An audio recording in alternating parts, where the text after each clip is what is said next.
Sa harap ng lumang apartment na ito, hindi mapigilan ng babaeng ito ang mag-alala dahil ito ang lugar kung saan ang kanyang kapatid na pinakamalapit sa kanya ay tuluyang naglaho sa mundong ito. Konklusyon ng pulis ay isa itong kaso ng pagtanan sa lalaki. Ngunit mas alam niya kaysa sa kanino man na hindi kailanman gagawin iyon ng kanyang kapatid. Pagpasok sa malamig na silid ay naramdaman niya ang mga matang mapanuri mula sa mga kakaibang kapitbahay, isang lalaking may baluktot na pag-iisip na laging sumisilip sa siwang ng pinto. Isang matandang babaeng bumubulong tungkol sa mga bagay na hindi totoo, isang mangangaso na may tinging nagbibigay kilabot sa sinuman. Sa Rose Mansion na ito, tila bawat rosas ay dinidilig ng mga madidilim na lihim. Lahat ng ito ay nagpinon sa kanya na upang mahanap ang kapatid, baka siya na ang susunod na maglalaho, mula noon hanggang ngayon.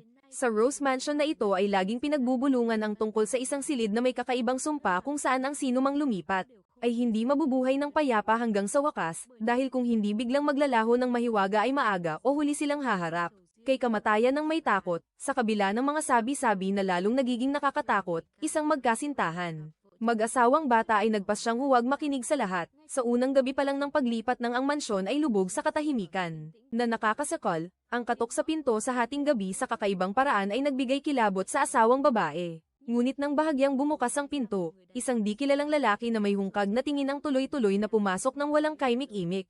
Hanggang sa isang saglit, ang kakilakilabot na trahedya ay sumapit na nagpabagsak sa asawang lalaki sa mismong lugar. Habang ang silid ay napuno ng ketchup at kaguluhan, ang asawang babae ay natulala ng 5 segundo habang sinasaksihan. Ang lalaking pinakamahal niya na pinahihirapan sa kanyang harapan, ang mga tilamsik ng ketchup sa paligid ay tila sadyang humahawa. Sa larawan ng kasal na nakasabit sa dingding, ginagawang nakakatakot na sumpa ang masayang alaala sa gitna ng matinding sindak.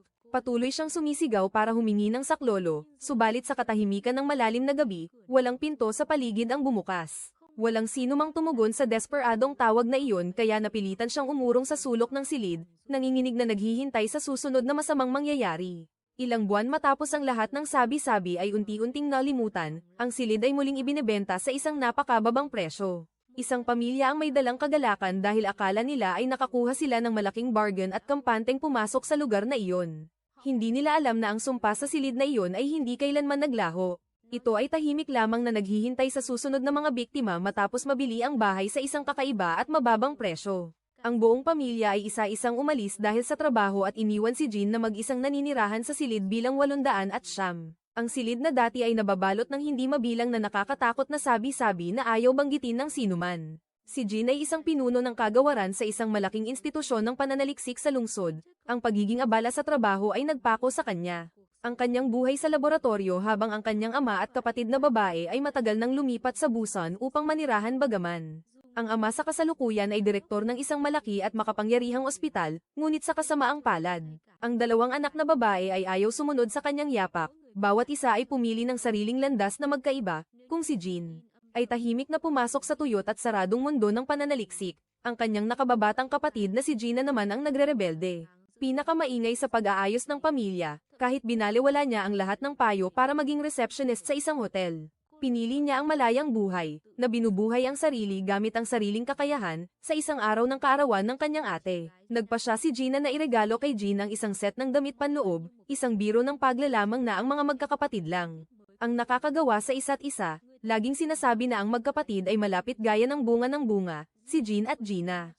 Ang pinakamalinaw na patunay nito dahil halos wala silang lihim sa isa't isa, ang saya at lungkot, malaki man o maliit, ay palagi nilang ibinabahagi sa isa't isa, subalit bihirang-bihira umuwi si Gina sa bahay. Ang malalim na dahilan ay dahil hindi siya makasundo sa kanyang ama na sobrang mapagmataas at diktador. Mula pa noong bata ay pinili na ni Gina ang mamuhay ng mag-isa. Lumayo sa yakap ng pamilya upang hindi madiktahan ang kinabukasan ayon sa gusto ng ama, matapos ang mahabang panahon ng pagpupursige. Sa wakas ay nakahanap din siya ng matatag na trabaho sa isang sikat na hotel sa loob ng lungsod.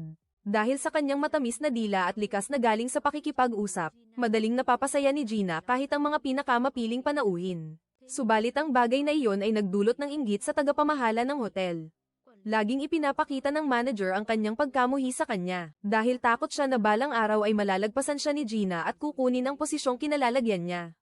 Ang panggigipit na iyon ay lalong naging talamak, hanggang sa isang araw, biglang inutusan ni Gina ng manager na maglinis ng swimming pool, isang gawaing hindi kailanman naging responsibilidad ng isang receptionist.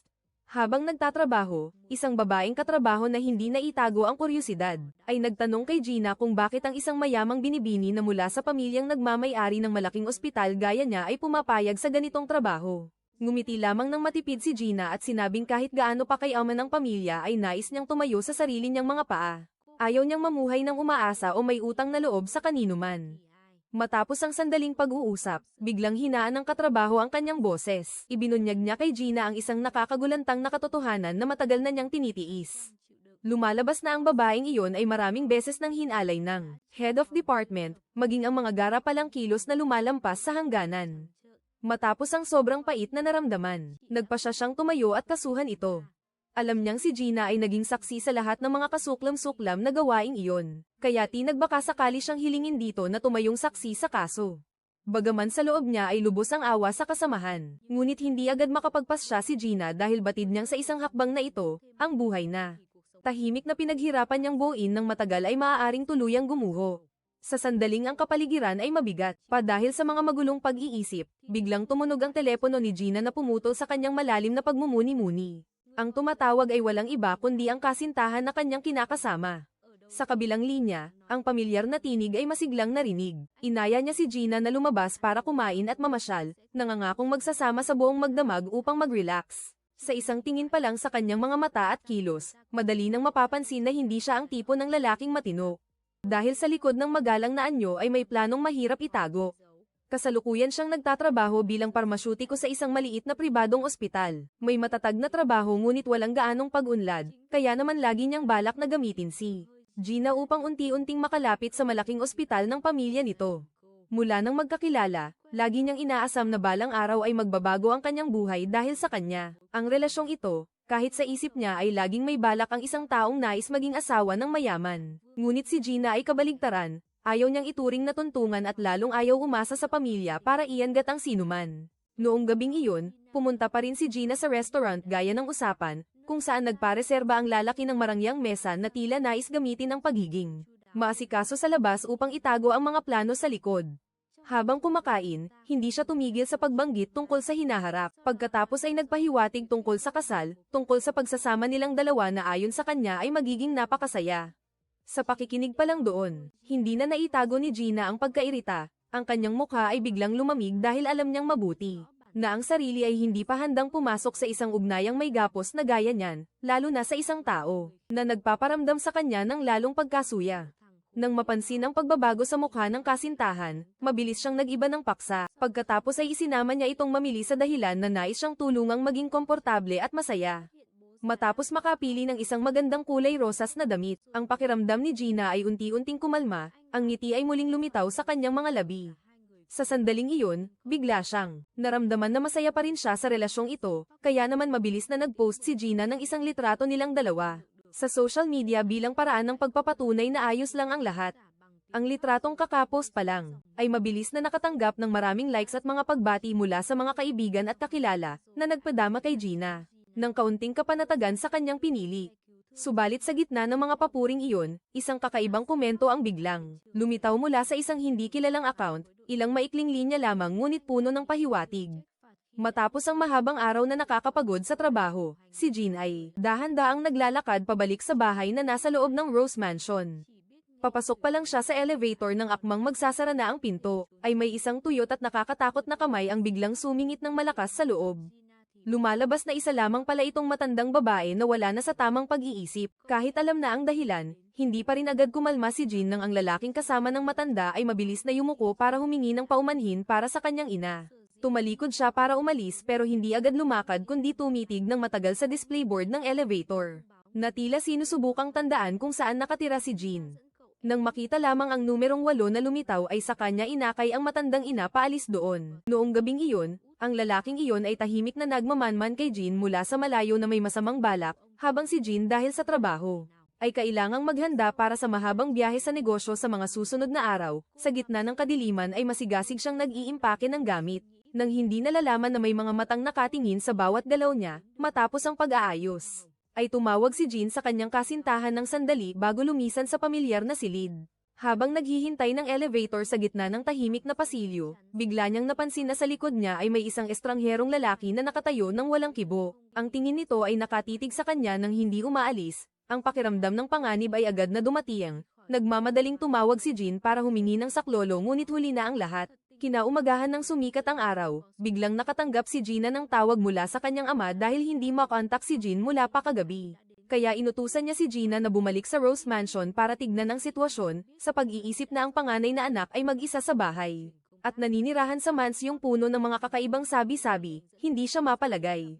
Subalit si Gina ay isang ordinaryong receptionist lamang, hindi siya pwedeng umalis ng basta-basta kaya iminungkahi niya sa ama na ito na lang ang umuwi at mag-usisa. Hindi dahil ayaw niya, sadyang masyado lang abala sa ospital at talagang hindi makaalis, sa huli ay pinilit niya. Si Gina na umuwi para sa kanya at agad ibinaba ang telepono, iniwan siyang nakatayo ng tulala at puno ng inis, hindi pa man nakakaisip ng paraan si Gina. Ay biglang sumulpot ang head of department, dahil sa isang impormante ay nalaman niyang nakiusap ang babaeng katrabaho kay Gina na tumayong saksi. Sa takot na baka makulong siya dahil sa panggugulo, humanap ng paraan ang head of department para pilitin. Si Gina na pansamantalang umiwas upang huwag nang magdagdag ng abala, tila nabunutan ng tinik. Agad na nag-file si Gina ng leave sa dahilang uuwi ng probinsya. Ang totoo ay para bumalik sa mansyon at hanapin ang kanyang kapatid na kasalukuyang nawawala, dahil hindi alam ang tunay na dahilan. Kaya tiningnan siya ng mga katrabaho ng may paghamak, inakala nilang tinatakasan ni Gina ang responsibilidad. At hindi nang ahas na tumayo para protektahan ang biktima, kahit alam niyang namali ang hinala sa kanya ay hindi na nag-abalang magpaliwanag si Gina. Dahil para sa kanya, ang pamilya ang laging pinakamahalaga. Matapos ayusin ang trabaho sa hotel ay nag-impake si Gina at sumakay ng tren. Pabalik sa Rose Mansion, pagkababa pa lang ng tren ay hindi niya alam na may isang di kilalang babae, na estranghero ang palihim na sumusunod sa kanya mula sa likuran. Pagdating doon, nakitang nakaparada pa rin ang sasakyan ni Jin sa ibaba ng gusali kaya nagtaka si Gina. Kung hindi pa pala umalis ang kanyang ate, bakit hindi ito makontak? Sa sandaling iyon ay nakita niya ang baliw na matandang babae na nakatayo sa tabi ng kotse, at walang tigil na bumubulong ng kung anong mura.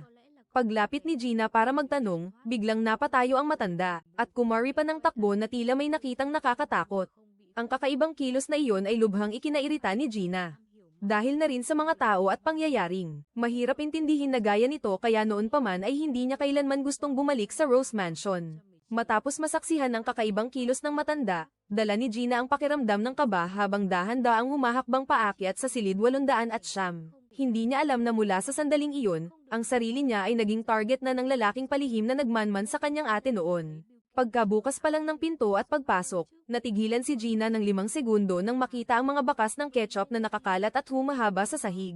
Bumilis ang tibok ng kanyang puso, nanginginig ang mga binti habang sinusundan ang mga bakas ng ketchup na iyon, hanggang sa biglang napatigil ng matuklasan na sa labas. Nang balkonahe ay may nakabiting mannequin na may nakakatakot na mukha. Ang mas nagpatakot pa kay Gina ay ang mannequin, na iyon ay nakasuot ng rosas na damit na kaparehong-kapareho ng suot niya ngayon.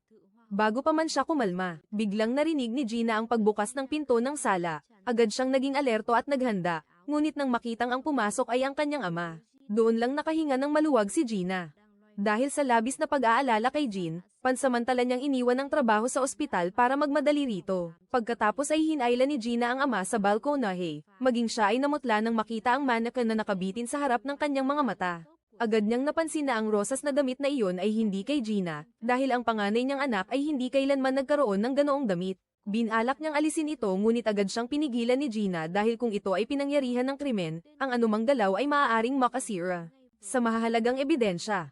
Sa sandaling iyon ay may kumatok sa pinto, binuksan ng ama ni Gina ang pinto at tinanong ang dahilan kung bakit napunta ang babaeng nasa harap niya sa apartment na ito. Nagdahilan siya ng ilang salitang pakikipagkapwa-tao at akmang aalis na, ngunit ang kanyang pag-aalinlangan ay nagdulot ng hinala kaya pinigilan siya at tinanong ng maigi. Dahil naipit, napilitan ng babae na aminin na pumunta siya rito para sa nakatakdang blind date ni Gina sa isang lalaking nagngangalang Charlie. Ngunit hindi naman siya sumipot.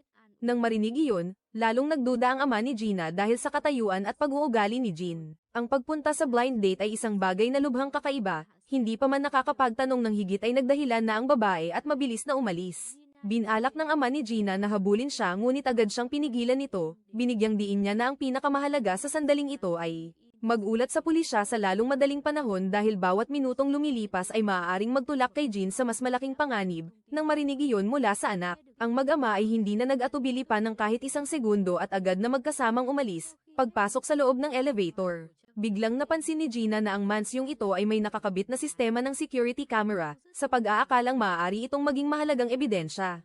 Agad niyang iminungkahi sa ama na bumaba sa silid ng gwardya upang suriin ang mga footage. Umaasa siya na sa pamamagitan nito ay malalaman kung kailan umalis si Jean at kung saan ito nagpunta.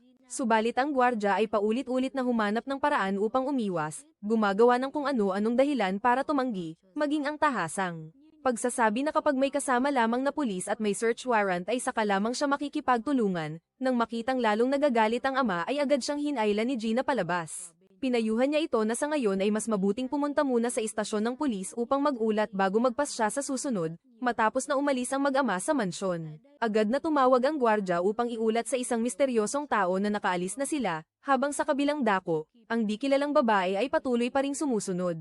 Ngunit nang makitang sumakay ang mag-ama sa kotse at umalis ay tuluyan silang nawala. Hindi nagtagal ay dumating ang ama ni Gina sa istasyon ng pulis upang iulat ang pagkawala ni Jean dahil hindi mapanatili ng ama ang kanyang kalmado kaya si Gina na ang tumayong saksi, ipinakita niya sa pulisya. Ang mga larawang kinuha sa loob ng apartment na nagpabigat sa atmosfera sa loob ng silid. Inutusan sila ng babaeng pulis na gumawa ng ulat at kasabay nito ay ginabayan si Gina sa pangkat ng mabibigat na krimen bilang dalawa upang makipagkita kay Corporal Park Miso. Sumunod si Gina sa sinabi ng babaeng pulis, ibinigay ang papel sa ama para magsulat at mag-isang hinanap si Corporal Park matapos maituro ang kanyang mesa. Nagbatian ang dalawa ng sandali at pumasok sa pribadong silid para mag-usap. Base sa kwento at mga ebidensya sa telepono ni Gina, si Corporal Park ay naghinala na malaki ang posibilidad na minamanmanan siya na ikinabahala ng husto ni Gina. Sa sandaling iyon ay tinawag ng team leader si Corporal Park palabas, mabilis niyang iniabot ang kanyang calling card kay Gina bago umalis, kinuha ang pagkakataong iyon. Lihim na kinuha ni Gina ang listahan ng mga kriminal sa ilalim ng pamamahala ni Corporal Park na napansin niya mula nang pumasok sa silid nang walang nakakakita. Mabilis siyang lumisan sa istasyon ng pulis at kasama ang ama ay bumalik sa Rose Mansion, habang nasa daan ang ama. Biglang nakatanggap ang ama ni Gina ng isang mahalagang tawag kaya napilitang bumaba ng sasakyan para sagutin ito, kahit hindi alam ang nilalaman ng tawag. Ngunit dahil sa seryosong mukha ng ama ay nahulaan ni Gina na may apurahang bagay, kusa niyang pinayuhan ng ama na bumalik na muna sa busan. Upang asikasuhin ang trabaho habang ang paghahanap kay Jean ay siya na mismo ang magpapatuloy, dahil wala nang ibang magagawa. Ipinaubaya na lamang ng ama ang paghahanap kay Gina, matapos siyang ihatid balik sa Rose Mansion ay agad na itong tumuloy pabalik ng busan. Sa daan pabalik ng silid, binalak ni Gina na dumaan sa malapit na supermarket para bumili ng ilang gamit ngunit hindi sinasadyang nakarinig ng usapan ng isang lalaking nagngangalang Charlie. Ang pangalang iyon ay agad na nagpabantulot sa kanya dahil si Charlie, ang mismong tao na itinakda ng Pangulo ng Samahan ng Kababaihan para sa blind date ni Jean, dala ang hinala sa kanyang loob. Nagpasya si Gina na manatili upang magmasid at manmanan ng lalaking ito. Sa paunang pagsisiyasat ay nalaman ni Gina na si Charlie ay anak ng may-ari ng supermarket. Dahil ang ina ay may problema sa pag-iisip kaya kailangan niyang palitan ito sa pamamahala ng tindahan, sa sandaling iyon. Biglang nagwala ang ina sa loob ng supermarket kaya nagalit si Charlie at mabilis itong hinayla palabas, habang wala si Charlie. Palihim na nakapasok si Gina sa opisina sa loob. Ang eksenang nasa harap niya ay nagdulot ng pangingilabot. Sa iPad ni Charlie ay nakaimbak ang serye ng mga madidilim na video na naglalantad sa kanyang may sakit na pagkatao. Sa sandaling iyon, nakita ni Gina sa security camera na may empleyadong papalapit sa opisina kaya agad siyang lumisan. Nagkunwari siyang ordinaryong mamimili na pumipili ng gamit sa counter. Napansin ni Gina ang tingin ni Charlie. Dahil sa kanyang ganda ay kusa itong lumapit para makipagkilala, gayunpaman hindi itinago ni Gina ang kanyang pagkasuklem. Kaya mabilis siyang umalis nang hindi binibigyan ng lalaki ng pagkakataong sumunod. Pagbalik sa silid ay inilabas ni Gina ang listahan ng mga kriminal na ninakaw mula kay Corporal Park upang masusing suriin. Karamihan sa mga pangalan doon ay sangkot sa mga kaso na may kinalaman sa mga kababaihan ngunit may iisang tao na minarkahan bilang sadyang mapanganib ang nagbigay kay Gina. Nang kilabot ay ang taong iyon na kasalukuyang nakatira sa silid 603, gusali 100 sa mismong Rose Mansion, habang nag-iisip pa si Gina. Biglang may isang lalaking halos walang suot na lumitaw sa bahay kaya nagulat siya ng husto. Iyon pala ay ang bunsong kapatid na mabilis na kumuha ng damit at aalis na rin dahil nakatira ito sa dormitoryo ng paaralan. Kaya halos hindi siya nakikita sa bahay at hindi pa alam na nawawala si Jean agad siyang dinala ni Gina sa pasilyo para ipakita ang maneken. na nakasabit sa labas matapos tingnan ay hinala ng kapatid na baka biro lang ito ng babaeng may sakit sa isip na nakatira sa taas noon ay nagreklamo na si Jean sa pamunuan dahil madalas maingay ang babaeng ito. May pagkakataon pa na bumaba ito dala ang kutsilyo at sinubukang atakihin si Jean, buti na lang at nakalaban siya agad. Kaya walang nangyaring malubha dahil dito naniniwala ang kapatid na malaki ang posibilidad na ang babaeng may sakit sa isip ang nagbitin ng maneken sa labas para manakot. Subalit hindi naniniwala ang bunso na nawawala si Jean. Sa tingin niya kung may nangyari talaga sa ate niya ang pamilyar na malita ay dapat nandito pa sa loob dahil wala ang malita, kaya ang hinuha niya ay baka nagpunta lang si Jean sa ibang bansa para magbakasyon. Kinalimutan lang ayon ang Romang kaya hindi makontak ng pamilya. Ang nakakatawa ay ang maletang binanggit ng kapatid ay nasa tambak na ngayon ng basura sa likod ng villa, pero walang nakakaalam sa bahay. Hindi pa rin mawala ang kaba ni Gina. Ang pagkawala ni Jean sa lahat ng tao ay tila napakamisteryoso para sa kanya, ngunit ang bunsong kapatid ay hindi man lang nabahala. Inisip niyang nag-aalala lang ng sobra si Gina at nagpumilit pumunta sa net cafe para mag-relax kahit nakiusap si Gina na manatili siya dahil sa takot na nararamdaman. Pero umalis pa rin ang kapatid. Kinabukasan dumating ang mga pulis sa apartment. Mabilis na itinago ni Gina ang listahan ng mga kriminal na aksidente niyang naiwan sa sahig, saka sila dinala para suriin ang lugar. Itinuro niya sa pulis ang mga bakas ng ketchup na natira sa sahig at ang maneken na nakasabit sa balkonahe habang sinusuri ang sala. Isang babaeng pulis ang biglang nakakita sa cellphone ni Jean na nakasiksik sa likod ng sofa.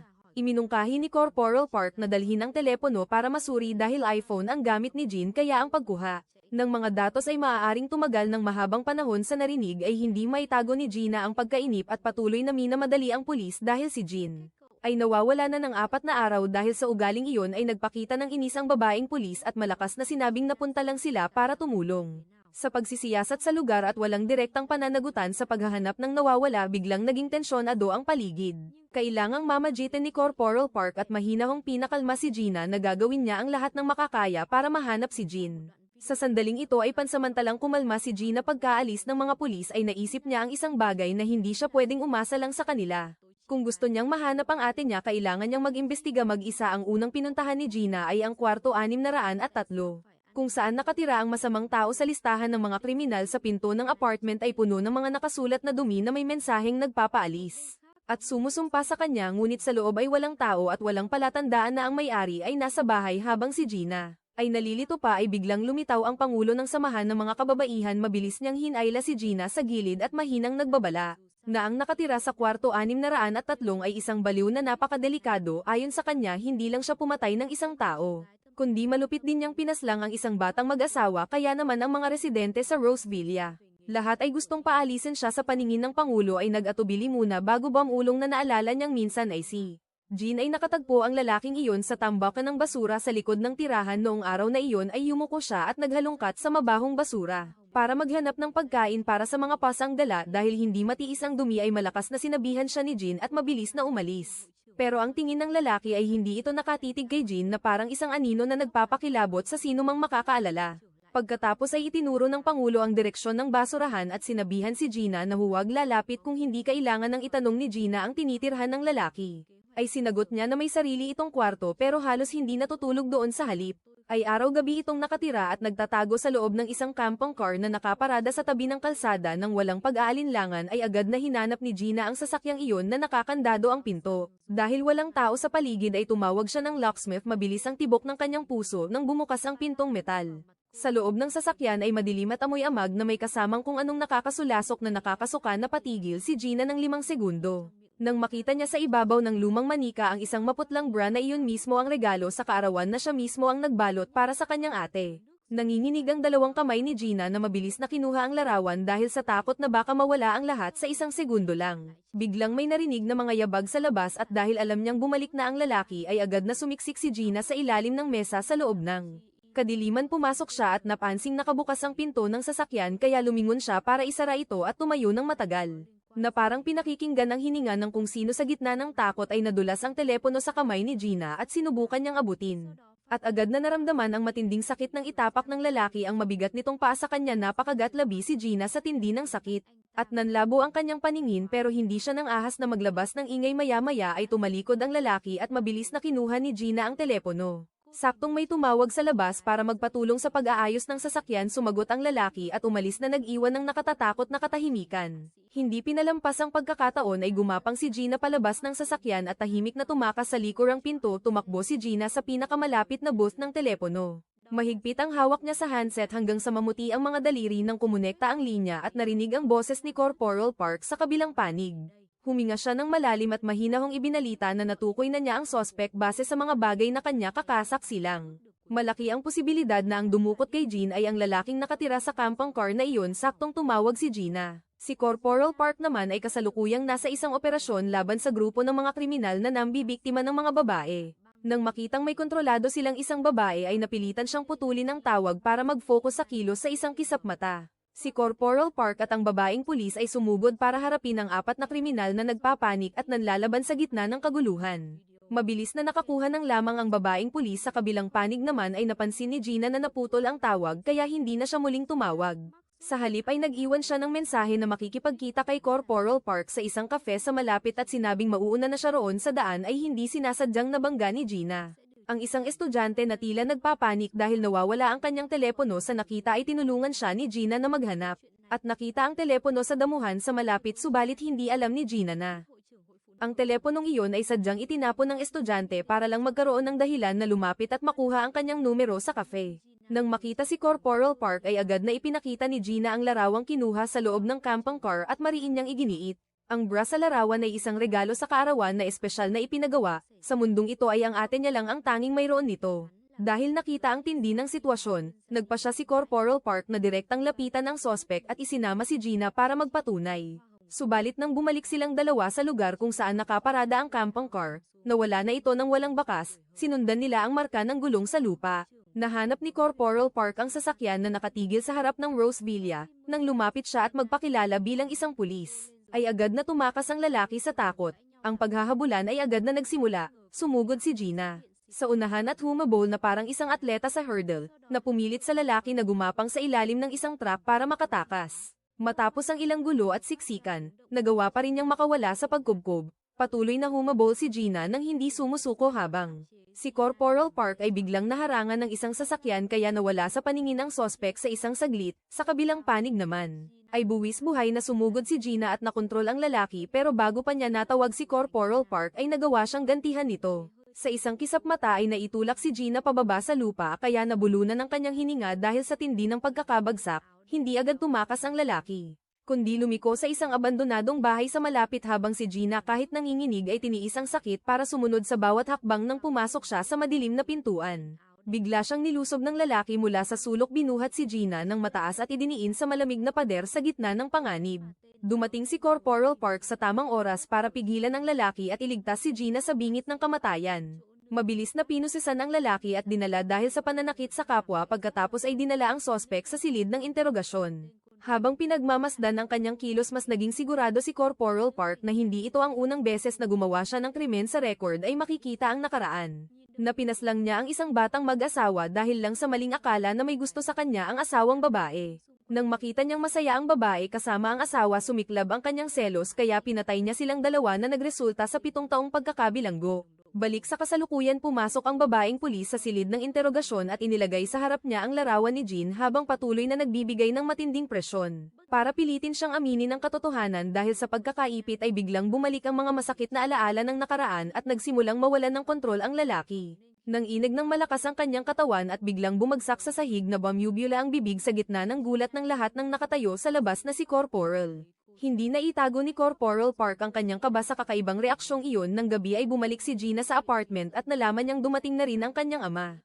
Pagkita sa kanya ay agad niyang ikinwento ang lahat ng nangyari sa buong araw nang malaman na ang sospek ay isang taong pumatay na noon. Hindi na itago ng ama ang kanyang pagkataranta. Sa loob niya ay nag-aalab ang matinding takot kung may mangyaring masama kay Jean ay hindi niya kailanman mapapatawad ang taong gumawa ng tragedy. Ang ito hindi kayang maupo lang ng matandang ama. Gusto niyang pumunta sa istasyon ng pulis para personal na tanungin ang tarantado. Gustong pigilan ni Gina ang ama kaya mas lalo itong nagalit. Wala ka bang pakialam sa iyong sariling ate o ano? Biglang nakaramdam ng sama ng loob si Gina dahil bata pa lang siya ay hindi siya kailanman binigyan ng ganoong atensyon ng ama kaya hinayaan na lang niya ang ama sa gusto nito. Saka nagtago sa loob ng silid para kumalma. Naisip ng matanda na naging masakit ang kanyang pananalita kaya tumayo siya sa harap ng pinto para humingi ng tawad kay Gina. Pero hindi siya nagbukas ng pinto. Sa loob ng silid ay nakahiga si Gina habang kachat ang isang kaibigan sa internet. Matagal na silang nag-uusap dalawa. Kaya naman magkasundo sila sa maraming bagay. Madalas silang nagkukwentuhan tungkol sa mga nangyayari sa kanilang pang-araw-araw na buhay. Gayunpaman nang mag-alok ang kaibigan na makipagkita ay tumanggi si Gina dahil hindi niya gustong ibunyag ang kanyang tunay na pagkatao. Naisip niya na mas mabuting maging magkaibigan na lang sila sa chat. Pagkatapos ay pinatay ni Gina ang phone para matulog nang hindi namamalayan na may virus na ito. May kumokontrol sa kanyang telepono mula sa malayo nang hindi nalalaman ni Gina. Kinaumagahan ay nakatanggap si Gina ng tawag mula kay Corporal Park na gustong makipagkita sa dating kafe para mag-usap. Dito ay tinanong ni Corporal Park si Gina kung pumasok ba siya ng ilegal sa camping car o hindi. Dahil umabot na sa ganito ay inamin na lang ni Gina ang lahat ng kanyang ginawa. Ipinaalam ni Corporal Park sa kanya na dumating ang abogado ng masamang tao sa istasyon at ay dinmande si Gina dahil sa ilegal na pagpasok sa tirahan. Ang mga ebidensyang nakuha niya ay mapapawalang bisa rin dahil sa tingin ng abogado ay si Gina mismo ang naglagay noon sa loob. Nang marinig ito ay sumama ang loob niya. Gayunpaman dahil hindi nagsabi ng totoo si Gina sa simula ay wala na ring magawa si Corporal Park.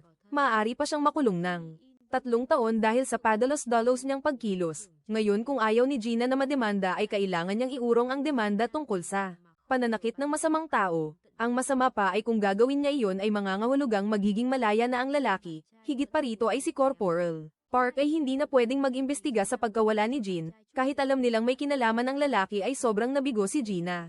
At nagtanong kung wala na bang paraan para mahuli siya, syempre ay hindi maaari maliban na lang kung may matibay na ebidensya. Tulad ng video sa security camera, bago ang lahat ay gustong umuwi ni Gina para ibalita ang sitwasyon sa ama, nang malaman na pinalaya ang masamang tao.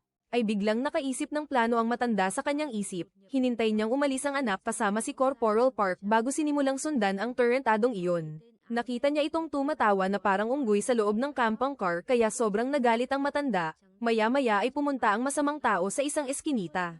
Nang makakita ng pasang gala ay biglang naging puno ng puot ang kanyang mukha. Lumabas na noong bata pa siya ay kinainan ng pusa ng isda ang masamang tao. Kaya nagkaroon siya ng trauma at kailangang patayin ang lahat ng pusa. Sa sandaling ito ay biglang nawala ang masamang tao habang ang matanda ay nawalan ng bakas. Kaya nagmamadali siyang naghanap. Natuklasan niyang pinapatay nito ang pusa na may napakasayang ekspresyon kaya nakaramdam ng kilabot ang matanda.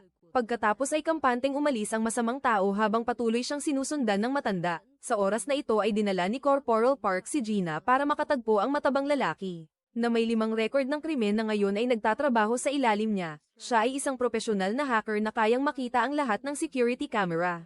Sa buong lungsod, ibinigay ng matabang lalaki ang lahat ng datos sa security camera nitong mga nakaraang buwan para dahan-daang suriin ni Gina at Corporal Park.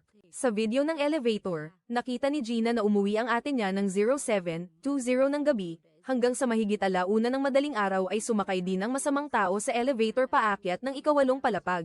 Subalit hindi na itala ng kamera ang sandaling bumaba siya kasama si Jean, maaaring dumaan sila sa hagdanan. Gayunpaman sa hagdanan ay walang security camera, sinuri ni Gina ang mapa ng mga kamera at nalaman na sa tapat na gusali ay may kamera na nakatutok sa hagdanan. Matapos itong marinig ay agad kinuha ng matabang lalaki ang datos mula sa kamera ng kabilang gusali. Sa video noong mahigit 4:00 ng araw na iyon, may isang taong nagtapon ng malita pababa bago binuhat ang isang tao sa hagdanan. Base sa malita at sa damit na suot ng taong iyon, tiniyak ni Gina na ito ang kanyang ate. Hindi lang basta nawawala si Jean kundi dinukot siya ng ibang tao, at ang masamang tao ang pangunahing sospek. Sa kabilang dako, sinundan ng matandang ama ang masamang tao sa isang palaisdaan. Dahil sa trauma ng nakaraan ay pinapakain ngayon ng tarantadong ito ng karne ng pusa ang mga isda. Sa pagsaksi sa baliw na kilos na ito, naramdaman ng ama na talagang baliw siya. Nagpakita siya sa harap nito at nagtanong, "Kilala mo ba kung sino ako?" Subalit ngumiti lang ang masamang tao. Sa galit ay sinugod siya ng ama at sinaktan habang nagtatanong kung nasaan ang kanyang anak. Umiling ang masamang tao at sinabing hindi niya alam pero hindi naniwala ang matanda. Pinutol niya ang electron-ikong posa sa paa nito. Kung pupunta na siya ngayon sa kabilang buhay ay tiyak na walang makakahanap sa kanyang bangkay. Sa huli ay tinanong siya ng matanda sa huling pagkakataon kung aamin na ba siya o hindi. Nanlaban ang masamang tao kaya kapwa sila nahulog sa palaisdaan. Hinayla siya ng matanda sa camping car at sinaktan. Hanggang sa mapilitan itong magsalita ng totoo, kahit patuloy itong sumisigaw at nagmamakaawa ay wala itong talab. Pagkatapos ay minaneho ng matanda ang camping car habang hila ang kanyang sariling sasakyan palayo dahil baka mahanap agad ng pulis ang palaisdaan. Nang gabi ay inihatid ni Corporal Park si Gina pauwi para matiyak ang kanyang kaligtasan. Gusto niyang tawagan ng ama para ibalita ang pagkadukot sa ate. Pero maraming beses siyang tumawag at hindi ito sumasagot. Ngayong araw ay panay ang tanong ng matanda tungkol sa kinaroroonan ng masamang tao. Kaya hinala ni Gina ay pinuntahan niya ito para komprontahin. Ipapahanap ni Corporal Park ang lokasyon ng matanda at ng masamang tao. Para makita kung magkasama ba sila, sa narinig ay medyo napanatag si Gina at bumalik sa bahay para matulog ng mahimbing. Hanggang umaga ay wala pa ring kontak mula sa ama at wala pa ring balita mula kay Corporal Park. Habang naiinip si Gina ay narinig niya ang baliw na babae. Sa itaas na palapag ay maingay kaya agad siyang umakyat doon para asikasuhin ito. Ang nobyo ang nagbukas ng pinto at humingi ng tawad kay Gina dahil sa ingay. Kaya tinanggap niya ito at kumalma. Biglang sumugod ang baliw na babae at inakalang magkarelasyon si Gina at ang nobyo kaya muli siyang nagalit. Sa sarili niya ay nagpa siya siyang makipag-away na sa kapitbahay. Lumabas din ang ibang kapitbahay para manood kaya matagal na nakiusap ang nobyo. Bago pumayag si Gina na palampasin ito, nang bumalik siya sa kwarto ay may nakita siyang pakete sa harap ng pinto. Wala siyang in-order pero ang nakasulat na tatanggap ay pangalan ni Gina. Sa kuryosidad ay binuksan niya ito at nakita sa loob ang isang mapang akit na pantulog. Nakatulad ng nakita ni Gina sa aparador ng kanyang ate, ngayon ay unti-unti na niyang nauunawaan ang dahilan ng lahat ng nangyayari. Nakita ni Gina na hindi pa nakakalayo ang nagde-deliver kaya sinundan niya para malaman kung sino ang nagpadala, subalit nang maarang niya ang sasakyan ay sinabi ng shipper na wala siyang ipinadalang pakete para sa kwarto 800 nakita ni Gina ang isang lalaking nakamotor na palihim na tumatakas. Kaya agad niya itong hinabol para suriin. Lumabas na ang lalaking ito ay si Charlie. Nagtago siya sa loob ng supermarket pero nahanap pa rin siya ni Gina. Sa harap ng pagtatanong ni Gina ay mariing itinanggi ni Charlie na nagpadala siya ng pakete para sa kwarto 800. Napansin niya na naroon ang gwardya kaya gumawa siya ng gulo. Pinalabas niyang si Charlie ay isang Maniokis. Kaya nakiusap siya sa gwardya na ipakita ang kuha ng security camera. Wala nang nagawa ang gwardya kundi payagan siyang tingnan ang video. Sa pamamagitan ng security camera ay nakitang talagang may dalang pakete si Charlie paakyat ng ika-8 palapag, sinubukan pa niyang magsinungaling. At sinabing marami namang kwarto sa ika-8 palapag at hindi siguradong para sa kwarto ni Gina, kung ganoon ay para sa ang kwarto ba talaga. Ngayong araw ay gustong linawin ni Gina ang lahat. Hindi pa alam ni Charlie kung paano sa isagat nang biglang dumating ang pangulo ng samahan para tumulong. Sinabi niya na pagkain iyon na in-order niya. Pinagalitan din ng pangulo si Gina dahil mula umaga ay nanggugulo na siya kung saan-saan. Mag-isang hinarap ni Gina ang buong bilya at nakipagtalo sa pangulo ng samahan. Ginagawa ko ito dahil may kanidnap dito. At partikular na ang kanidnap ay ang ate ko. Inakala ng pangulo na baliw si Gina kaya ipinag-utos na itapon siya sa labas. Habang nanlalaban si Gina ay biglang sinabi ni Charlie na mas malakas siya kaysa sa kanyang ate. Nahuli siya sa sarili niyang salita. Sigurado na si Gina na may kinalaman si Charlie sa pagkidnap. Hindi lang siya kundi pati ang mga nakatira sa Rose Villa. Tila nagtatakipan din ang bawat isa. Si Gina na nag-iisa at walang magawa ay napilitang maupo na lang sa isang sulok. Tumawag siya para magreklamo sa kanyang nobyo pero nagdahilan ito na nag-eehersisyo kaya ibinaba ang tawag. Lumabas na ehersisyo pala iyon kasama ang babaeng katrabaho sa ospital, saktong umulan kaya lalong sumama ang loob ni Gina. Sa sandaling ito ay mapalad na lumitaw ang liwanag ng kanyang buhay. Dumating si Corporal Park na may payong at ibinalitang nahanap na ang lokasyon ng matanda. Tama nga ang hinala ni Gina na kasama niya ang masamang tao kaya sasamahan siya ni Corporal Park doon sa daan. Habang pinakikinggan ang kanyang mga kwento tungkol sa mga nangyari, dahil dito ay nagkaroon ng pagkakataon si Gina na ilabas ang lahat ng sama ng loob, sa kabilang dako. Bumili ng pagkain ng matanda at dinala sa camping car para sa masamang tao. Kumain ka na at sabihin mo sa akin kung nasaan ang anak ko. Nagbabala ang matanda na kung mananatili itong tikom ang bibig ay gagamit siya ng dahas. Pagkatapos ay pumunta siya sa sasakyan para kumuha ng stapler. Bumalik siya at itinanim ito sa balikat bilang halimbawa. Nang makitang tinitiis ng masamang tao ang sakit ay idiniin ng matanda ang ulo nito sa salamin. Dahil ang kanyang pasensya ay umabot na sa hangganan, subalit bago pa siya nakakilos ay bigla siyang nasaksak ng masamang taong iyon. Hindi inaakalang ginamit niya ang takip ng lata bilang sandata para patayin ang matanda habang nakikitang naghihingalo ito. Ang hayop na iyon ay mayabang pang nagsabing sige subukan mo pa akong saktan nang dumating sina Gina at Corporal Park ay agad na tumakas ang masamang tao. Nang makitang nag-aagaw buhay ang matanda ay tumawag ng ambulansya si Corporal Park bago hinabol ang salarin sinundan niya ito sa gilid ng ilog. Pagkatapos ay pareho silang tumakbo paakyat sa dam nang makitang tatalon ito ay pinakalma siya ni Corporal Park. Dahil habang buhay pa ay may pag-asa pang mapag-usapan ng lahat iniwan ng salarin ang mga salitang ang pag-ibig ang nagtatagumpay sa lahat sa wikang Pranses. Saka tumalon sa mabilis na agos ng tubig. Walang nagawa si Corporal Park kundi tingnan siya bago bumalik kay Gina. Naisakay na sa ambulansya ang matanda at sumama si Gina sa ospital na iwan si Corporal Park sa pinangyarihan para mag-ayos. Kailangan din niyang bumalik sa presinto para mag-ulat sa kapitan pero siya pa ang napag-alitan. Pinarusahan siya dahil hinayaan ng salarin na nasa ilalim ng kanyang pananagutan na saktan ang iba at gumawa ng ganoong bagay. Dahil nangyari na ang lahat ay nakinig na lang si Corporal Park sa mura dahil kahit anong sabihin niya ay hindi na siya makakatakas sa pananagutan.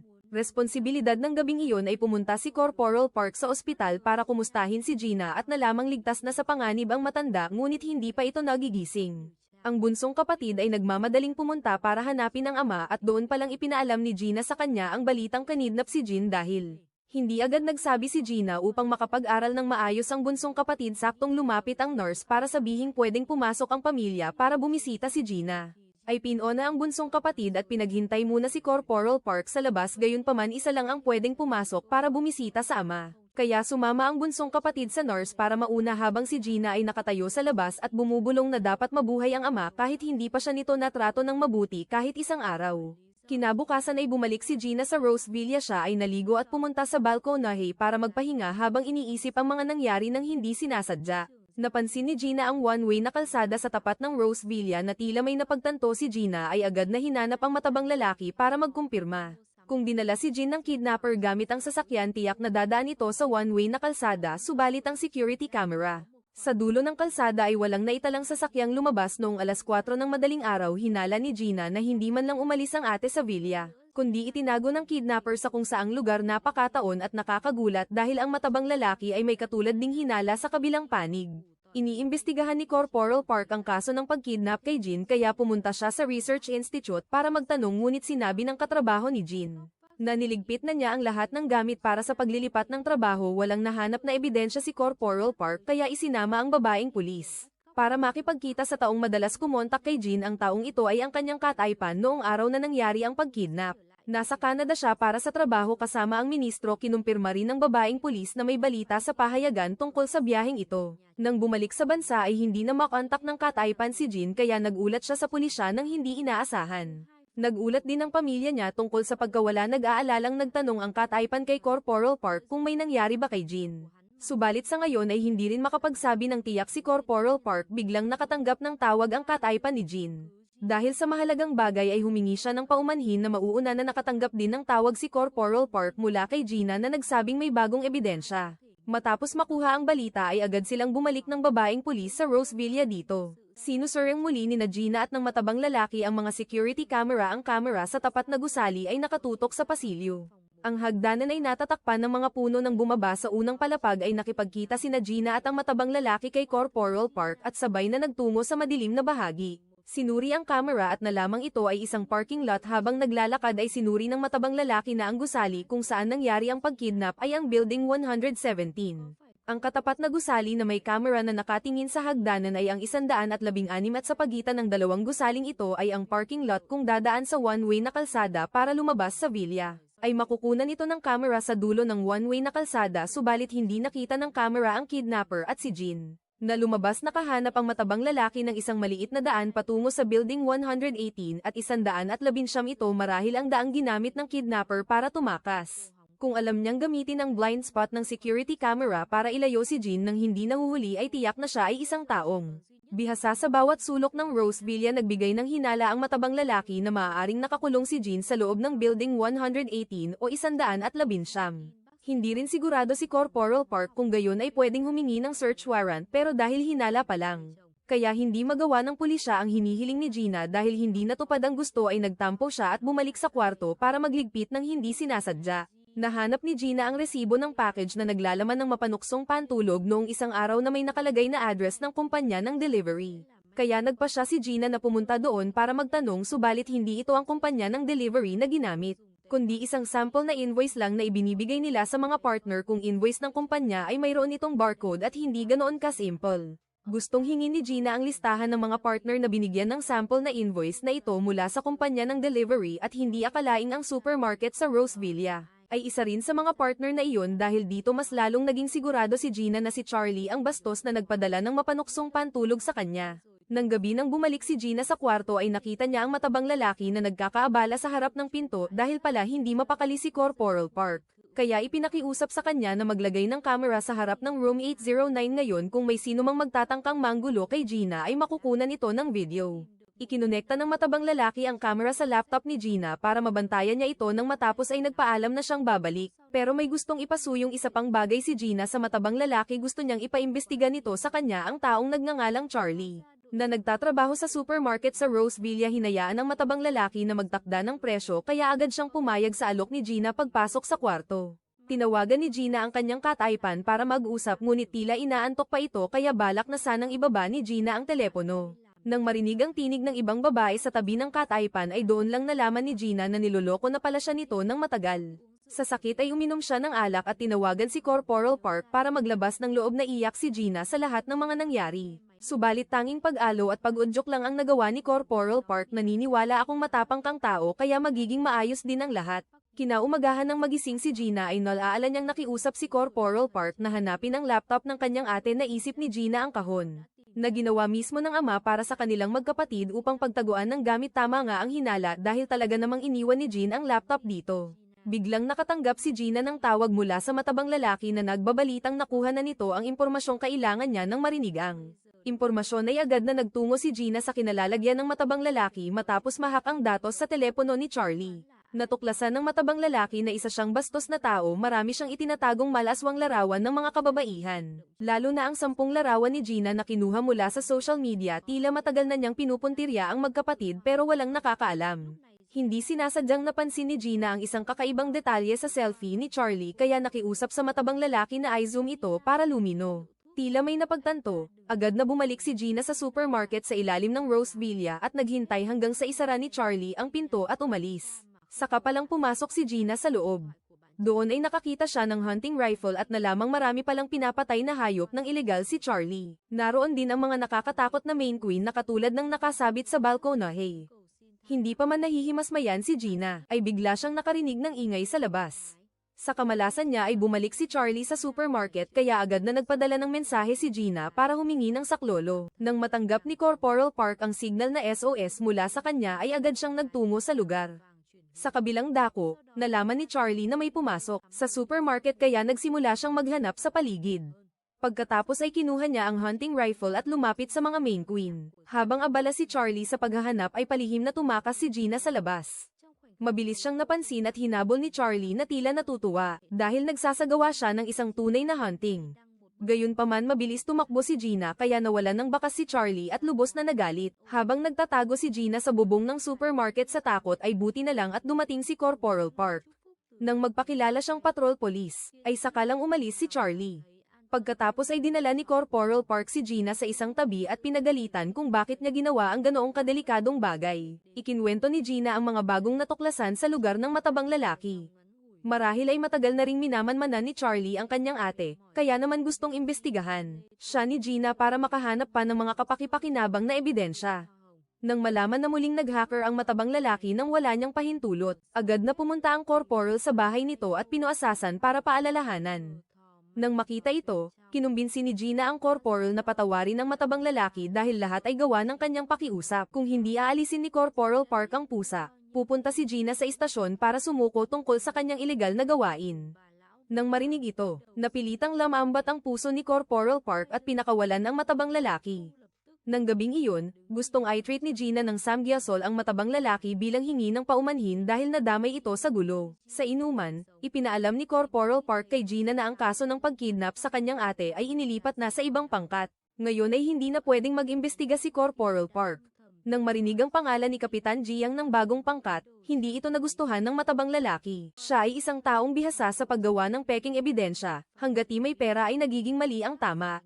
Gayunpaman, pinalakas pa rin ni Corporal Park ang loob ni Gina. Si Kapitan Jiang ay isang taong may kakayahan, dahil ang paggawa ng peking ebidensya ay hindi rin madaling bagay. Pansamantala ay manmanan muna ang kanyang mga kilos, kung may hindi magandang mangyari ay lalabas si Corporal Park para kumilos. Pagkatapos ng lahat ay nangako siyang hinding-hindi iiwan si Gina sa gitna ng laban. Matapos kumain ng busog ay hinatid ni Corporal Park si Gina pabalik sa kanyang bahay. Pumasok siya sa kwarto at napagtantong nakalimutan niyang ibigay ang laptop ng ate kay Corporal Park. Sinubukan ni Gina na buksan ang laptop, at nakakita ng isang file na may pangalang Strawberry Club. Sa oras na ito ay gustong suriin ni Gina ang file ngunit humihingi ito ng password. Kaya nag-text na lang siya para ipaalam kay Corporal Park. Hindi niya akalaing ang kanyang mensahe ay nabasa ng babaeng nanunubok. Nang malaman na nahanap ni Gina ang laptop ni Jean, ay ngumiti ng mapanganib ang babaeng nanunubok. Kinabukasan ay pumunta si Gina sa manager ng apartment para humingi ng listahan ng mga sasakyang nakaparada sa parking lot. Ginawa niya ito para mahiram ang black box at tingnan kung may makikitang anumang ebidensya. Gayunpaman ay hindi pumayag ang manager.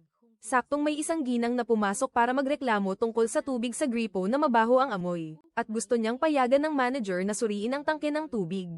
Subalit nagbigay lang siya ng mga pangakong napapako para iwasan ang kanyang sariling responsibilidad. Nang makita ito ay sinundan ni Gina ang ginang para humingi ng isang bote ng tubig mula sa kwarto nito saka inilapag sa mesa ng manager.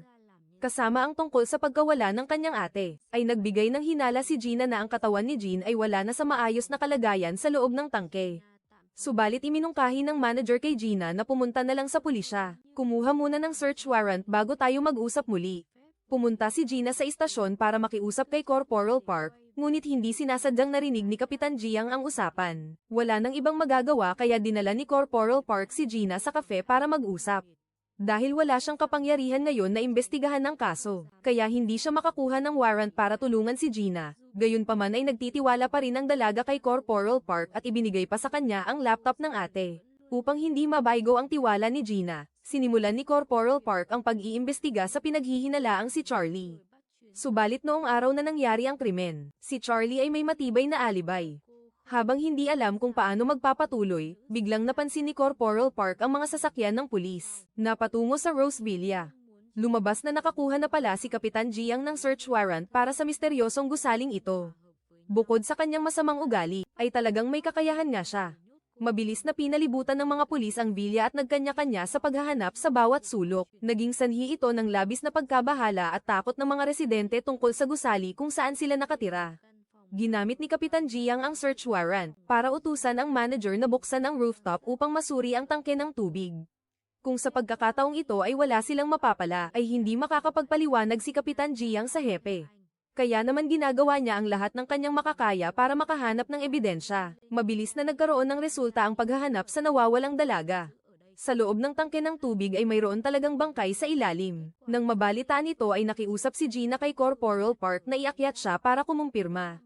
Ginamit ni Corporal Park ang kanyang katungkulan para ihatid si Gina sa rooftop, ngunit hindi sila pinapasok ng mga tauhan ng unang pangkat. Sa ginawa ng mga ito ay labis na nagalit si Corporal Park. Ayon sa proseso, kapag nakakita ng bangkay ay dapat hayaan ng kapamilya na kilalanin ang pagkakakilanlan. Wala nang nagawa si Kapitan Jiang kundi hayaan ang dalawa na pumasok. Bagamati magkatulad ang suot na damit ngunit hindi ito si Jean kundi ang baliw na ina ni Charlie. Nang ibaba ng mga pulis ang bangkay nito, ay umiyak si Charlie ng parang totoo. Kinuha ng mga pulis ang kanyang pahayag ngunit wala siyang alam. Dahil karaniwan ng gumagala kung saan-saan ang baliw kaya kung mawala man ng ilang araw ay walang pumapansin. Napilitang umatras muna ang mga pulis, habang ay nalalayan naman ni Corporal Park si Gina pababa. Bigla siyang nakatanggap ng tawag mula sa bunsong kapatid na nagbabalitang nagising na ang ama. Agad na tumakbo si Gina sa ospital ngunit ang unang tanong ng matanda sa kanya ay kung nahanap na ba ang kanyang ate. Sa narinig, ay labis na sumama ang loob ni Gina dahil sa kabila ng pagod niya sa paghahanap ay hindi man lang siya kinumusta ng ama. Sa oras na ito ay medyo napalakas ang boses ni Gina, kaya narinig ng lahat ng mga tao sa paligid. Wala nang nagawa ang bunsong kapatid kundi ilabas siya para kumalma. Sa oras na iyon ay, gustong itanong ng bunsong kapatid kay Gina kung anong klaseng tao ang panganay na kapatid sa kanyang paningin. Si Gina ay isang perpektong tao dahil maayos ang trabaho at karera, ngunit iginiit ng bunsong kapatid na hindi ganoon kabuti si Jean gaya ng kanyang panlabas na anyo dahil marami itong itinatago sa pamilya. Naglabas ang bunsong kapatid ng isang video kung saan makikita ang isang babaeng nakasuot ng malaswang damit na humihingi ng suporta sa livestream. Napagtanto ni Gina na ang tao sa video ay si Jean. Lumabas na ito ang madilim na panig na matagal nang itinatago ng ate pero sigurado si Gina na may malalim na dahilan. Dahil ang taong mayaman na gaya ni Jean ay bakit kailangang magsuot ng kulang sa tela para kumita ng pera. Para maipaliwanag ang bagay na ito, kailangan muna nilang mahanap siya. Sa kabilang dako ay may tao ring nakakapanood ng livestream. Ang baliw na babae ay ngumiti nang may pangungot siya dahil natuklasan niyang si Jean ay isang masamang babae. Ipinagmalaki niya ito sa kanyang kataypan, at gusto pang ipaalam sa lahat ng residente sa villa. Nang marinig ito ay gusto siyang pigilan ng kataypan dahil kasalukuyan pa ring nawawala si Jean. Kung malalaman ng kanyang pamilya ang tungkol dito ay mas lalo silang maguguluhan. Subalit walang pakialam ang baliw na babae. Patuloy na ipinakalat ang video sa buong apartment. Nang mapanood ito ng mga tao ay agad silang nagtsismisan tungkol sa sideline ni Jean na isa palang bayarang babae. Gayong nagpapanggap siyang mabait para lang pala makahiling ng mga lalaki. Ang mga bastos na salitang lumalabas sa bibig ng mga kapitbahay ay mabilis na nakarating sa pandinig ng pinuno ng samahan ng mga kababaihan. Lahat ng residente sa Rose Villa ay gustong pinalayas ang pamilya ni Jean subalit na natiling tahimik lang ang pinuno. Maya-maya ay may isang babaeng maikli ang buhok na dumating para hanapin ang pinuno at gustong makipag-usap ng pribado kaya pinalabas muna ang ibang tao. Biglang sunod-sunod na sinampal ng babaeng maikli ang buhok ang pinuno ngunit hindi man lang ng ahas na lumaban ang huli. Ang babaeng maikli ang buhok ay sinisi ang pinuno dahil hinayaan nitong may mamatay sa loob ng Rose Villa na nakakaapekto sa hindi pa tapos na plano. Sa oras na ito ay hindi na nakatiis ang pinuno at sumagot na hindi siya aso nito.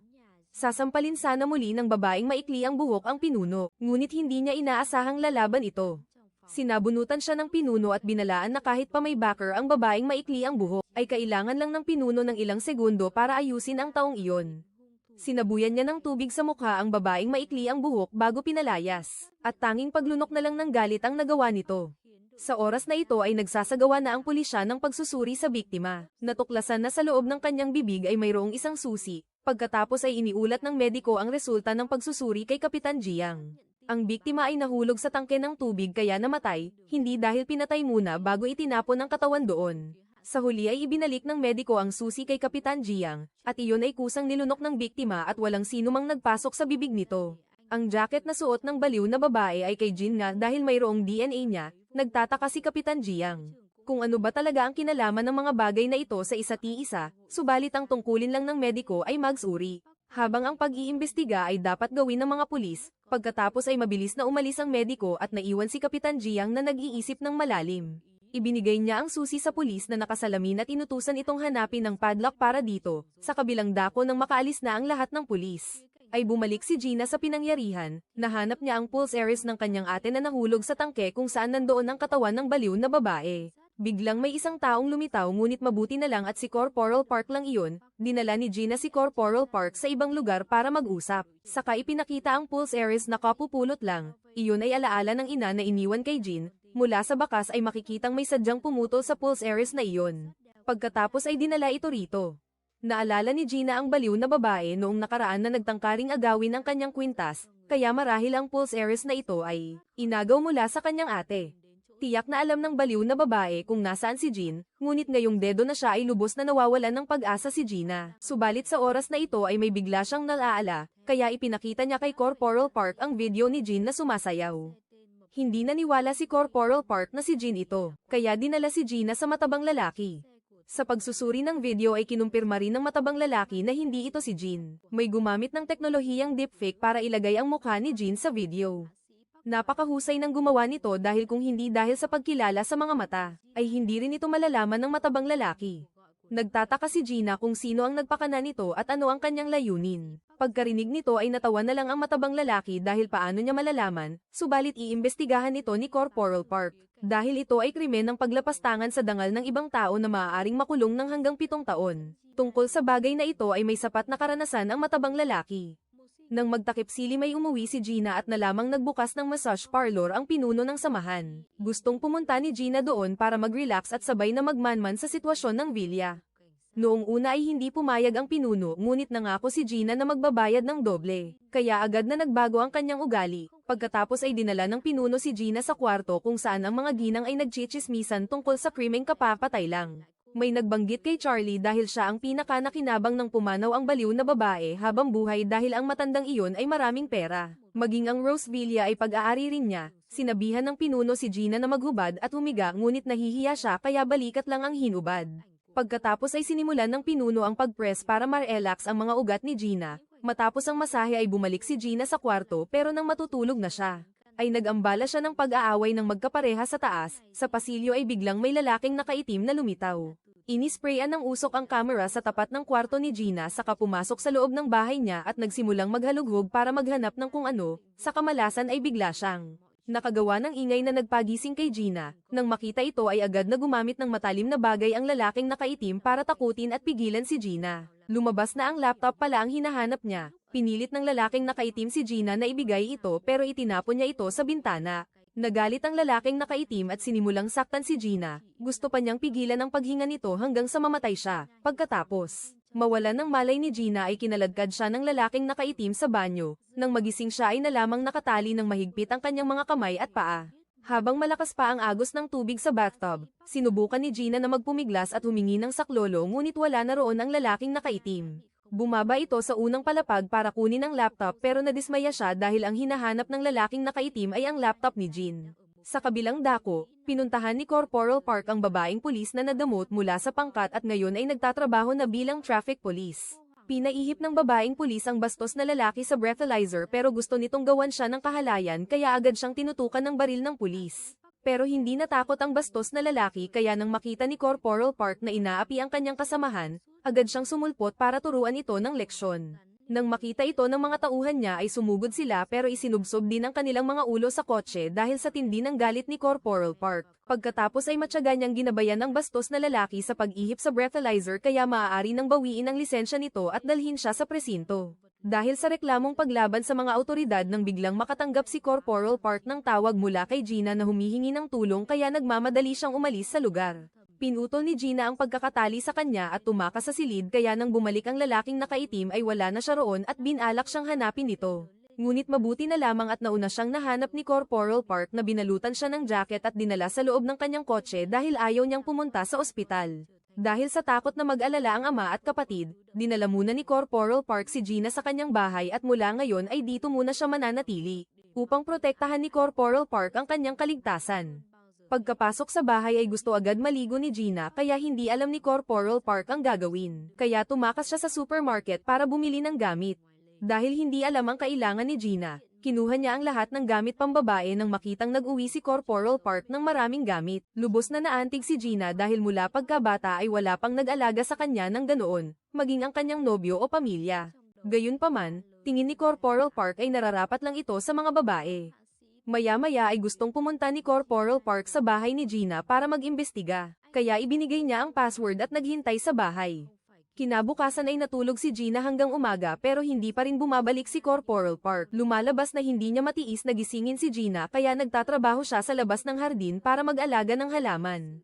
Gusto ring tumulong ni Gina kaya dinala ni Corporal Park ang halaman sa loob. Pagkatapos ay tinuruan siya kung paano magtanim sa tubig. Dahil dito, ninais ni Gina na maging katulad ng halaman na kailangan lang palitan ang kapaligiran, ay maaari nang magkaroon ng bagong buhay. Nirepresenta ni Corporal Park kay Gina na ang tao ay maaari ring maging ganoon. Maaari siyang humanap ng bagong tirahan at simulan ang lahat, subalit pesimistiko pa rin si Gina dahil ang tao ay hindi katulad ng mga halaman. Ang sirang puno ay maaaring putulin at tumubo ng ibang sanga, ngunit ang masamang reputasyon ay susunod sa tao habang buhay. Nagpalit na lang ng paksa si Corporal Park at nagsabing, saan kaya natin pwedeng ilagay ang punong ito? Habang tinutulungan ni Gina si Corporal Park na ilagay ang puno sa mesa, biglang nakatanggap ng tawag ang binata. Hindi pa matagal ang nakalipas nang hilingin niya sa babaeng pulis na suriin ang computer ni Jean at ngayon ay may resulta na. Natuklasan ng babaeng pulis ang isang taong espesyal na nagbabantay kay Jean. Ito ay ang pangulo ng samahan ng kababaihan. Madalas siyang pumupunta sa kwarto ni Jean, ngunit hindi siya pinagbubuksan ng pinto.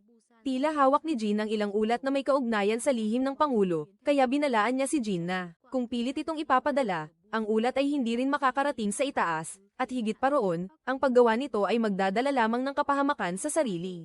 Pero nanatiling matatag si Jean sa kanyang paninindigan at pinalayas ang Pangulo.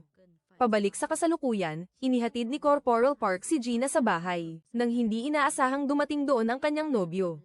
Wala nang sasabihin pa si Gina sa kanya ngunit pilit pa ring humahabol ang nobyo. Nang magpunta ang dalawa sa kainan para mag-usap, gusto ni Gina na bigyan ng kaunting dangal ang nobyo kaya nakiusap siyang pakawalan na siya nito. Subalit binatikos ng nobyo si Gina dahil kakalabas pa lang ay may kasama na agad na ibang lalaki. Nang marinig ito, hindi nag-atubili si Gina na ibunyag ang katotohanan. Natulog siya sa ibang babae noong wala siya, pero pilit pa ring itinatanggi ng nobyo ang kanyang mali kaya galit na umalis si Gina. Sa kabilang dako, bumalik si Corporal Park sa himpilan para iulat ang naganap na pagpasok kagabi kay Kapitan Jiang dahil iniimbestigahan nito ang pagkidnap kay Jin.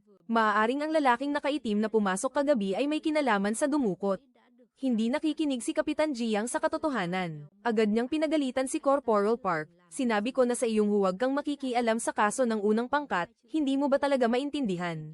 Nang marinig iyon, nagtiis pa rin si Corporal Park at nakiusap kay Kapitan Jiang na magpadala ng tao sa bahay ni Gina para mag-imbestiga. Nang makitang inutusan agad nito ang mga bawahan na Lamarga, bumalik si Corporal Park sa kanyang mesa. Nagpadala ang babaeng pulis ng mga larawan mula sa computer. Dumating si Jin at hindi sinasadyang nakita ng kasamahan, nakilala niya na ito ay larawan ng Sky Tower ng relihiyong tinatawag na banal na Panginoong Diyos. Sa gabay ng kanyang kasamahan, pumunta si Corporal Park para makipagkita sa isang propesor na nagsasaliksik tungkol sa pananampalataya. Ipinaliwanag niya kay Corporal Park ang tungkol sa Sky Tower bilang lugar kung saan nagtitipon ang mga Israelita para magsisi noong taong 2000 sa South Korea. Pumasok ang simbahan ng banal na Panginoong Diyos at binago ang kultura ng pagpapakasaya kaya biglang dumami ang bilang ng mga deboto. Dahil din dito, ang mga kaso ng sama-samang pagpapakamatay ng mga deboto ay patuloy na nangyayari. Sumasamba sila sa isang pinuno kung saan ang salita ng pinuno ay kumakatawan sa Panginoong Diyos, ngunit hindi kay Hesukristo kundi sa Panginoon ng demonyo na si Jiang Jiyoda. Ang mga sumasali sa simbahang ito ay walang sinumang nangangahas na sumalungat sa salita ng demonyo na ibinababa sa pinunong si Jiang Taeman noong panahong iyon. Mayroong isang babaeng alalay na malapit sa kanya. Kinalaunan, dahil sa mga ekstremistang gawain, ang simbahan ng banal na Panginoong Diyos ay nilinis ng gobyerno. Lahat ng mga tupa ay nadakip at tanging ang alalay ng pinuno ang nakatakas. Siya ay mas tuso at mas mahirap harapin kaysa sa pinuno mismo. Ang tunay na pangalan ng babaeng ito ay Han Hangju. Pakiramdam ni Corporal Park ay pamilyar ang mukha nito ngunit sa ngayon ay hindi pa niya maalala. Sa sandaling ito, pinangunahan ni Kapitan Jiang ang mga tao sa bahay ni Gina upang imbestigahan ang pinangyarihan sa loob ng banyo. Subalit hindi inaasahang nalinis na ng maigi ang lugar na ito. Habang ang lahat ay nalilito pa, bigla silang may narinig. May ingay sa balkonahe. Binuksan ni Gina ang bintana para tingnan at natuklasang ang kanyang ate ay nakabitin doon. Sa pagsaksi sa eksenang ito, nagpanik si Gina. Nakiusap sa pulis na iligtas ang tao pero biglang nagsabi si Gina ng isang pangungusap na lahat ng ito ay dahil sa akin. Wala nang oras si Gina para mag-isip. Nakiusap sa pulis na tumawag ng ambulansya para sa kanyang ate.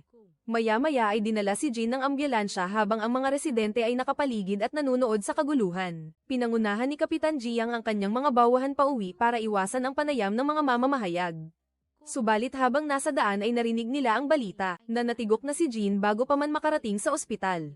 Ang balitang ito ay nagpahinto at nagpagulo sa isipan ng bunsong kapatid, habang si Gina naman ay nagtatago sa loob ng bahay na nagdurusa. Nasaksihan niya mismo ang tuluyang pagpanaw ng kanyang ate sa kanyang harapan nang wala siyang magawa. Bukod pa doon, narinig pa niya mula sa bibig ng kanyang ate na dahil sa kanya kaya ito pumanaw ng tuluyan, kaya lalong naghirap ang kalooban ni Gina. Naghintay si Corporal Park sa labas para kay Gina ngunit ayaw niyang buksan ang pinto. Wala nang ibang paraan kaya napilitan si Corporal Park na tumalikod at umalis. Hahanapan niya si Gina ng sapat na kasagutan. Kinabukasan ay may pumunta sa presinto para sumuko. Si Charlie ay nagpakilalang siya ang dumukot. Nang makasalubong niya si Corporal Park sa pintuan, may kumpiyansa siyang nagsabi ng kumusta, kakilala. Gustong malaman ni Corporal Park ang inamin ni Charlie kaya pinuntahan niya ang babaeng pulis. Nakiusap sa kanya na pumunta sa unang pangkat para magmanman at ang pagkain ngayong araw ay ituring na kabayaran. Hindi pa man nakaka-oo ang babaeng pulis ay si Corporal Park, ay mabilis nang umalis upang hindi na siya makatanggi. Nang gabi ring iyon, nagdala ng pagkain si Corporal Park sa lugar ni Gina, ngunit hindi pa rin niya kayang tanggapin ang katotohanan. Bakit dahil sa akin? Patuloy na iniisip ni Gina ang mga huling salita ng kanyang ate bago pumanaw. Pinalakas ni Park ang kanyang loob at sinabing tiyak na may iba pang nakatagong dahilan, kaya tutulungan niya si Gina na mahanap ang katotohanan. Sa kabilang dako, pinuntahan ng babaeng pulis ang pulis na nakasalamin upang mag-usap tungkol sa takbo ng investigasyon ng kaso. Ang pulis na nakasalamin naman ay madaldal na ikinwento ang lahat ng nangyari. Ngayong araw ay sumuko si Charlie sa presinto dahil nag-upload siya ng malalaswang video ni Jin sa internet at higit pa roon, ang mga ito ay pawang deepfake na video lamang. Dahil dito ay naaresto si Charlie sa salang paglapastangan sa dangal ng iba. Habang sa kaso ng baliw na babae, matapos utusan ni Kapitan Jiang na hanapin ang kandado, sinubukan ng pulis na nakasalamin na isaksak ang susi sa buong Rose Mansion. Ngunit wala ni isa ang nagtugma. kaya sumuko na siya at itinago ang susi sa silid ng ebidensya bilang isang walang silbing patunay. Sinamantala ng babaeng pulis ang pagkakataon para hingin ang susing iyon. Tutulungan daw niya ang pulis na nakasalamin na mahanap ang tamang kandado. Basta't ipagsabihan lang siya ng mabuti kay kapitan upang maibalik ang babaeng pulis sa kanyang dating pwesto. Hindi na nag-isip ng malalim ang pulis na nakasalamin, at agad na ibinigay sa kanya ang susi.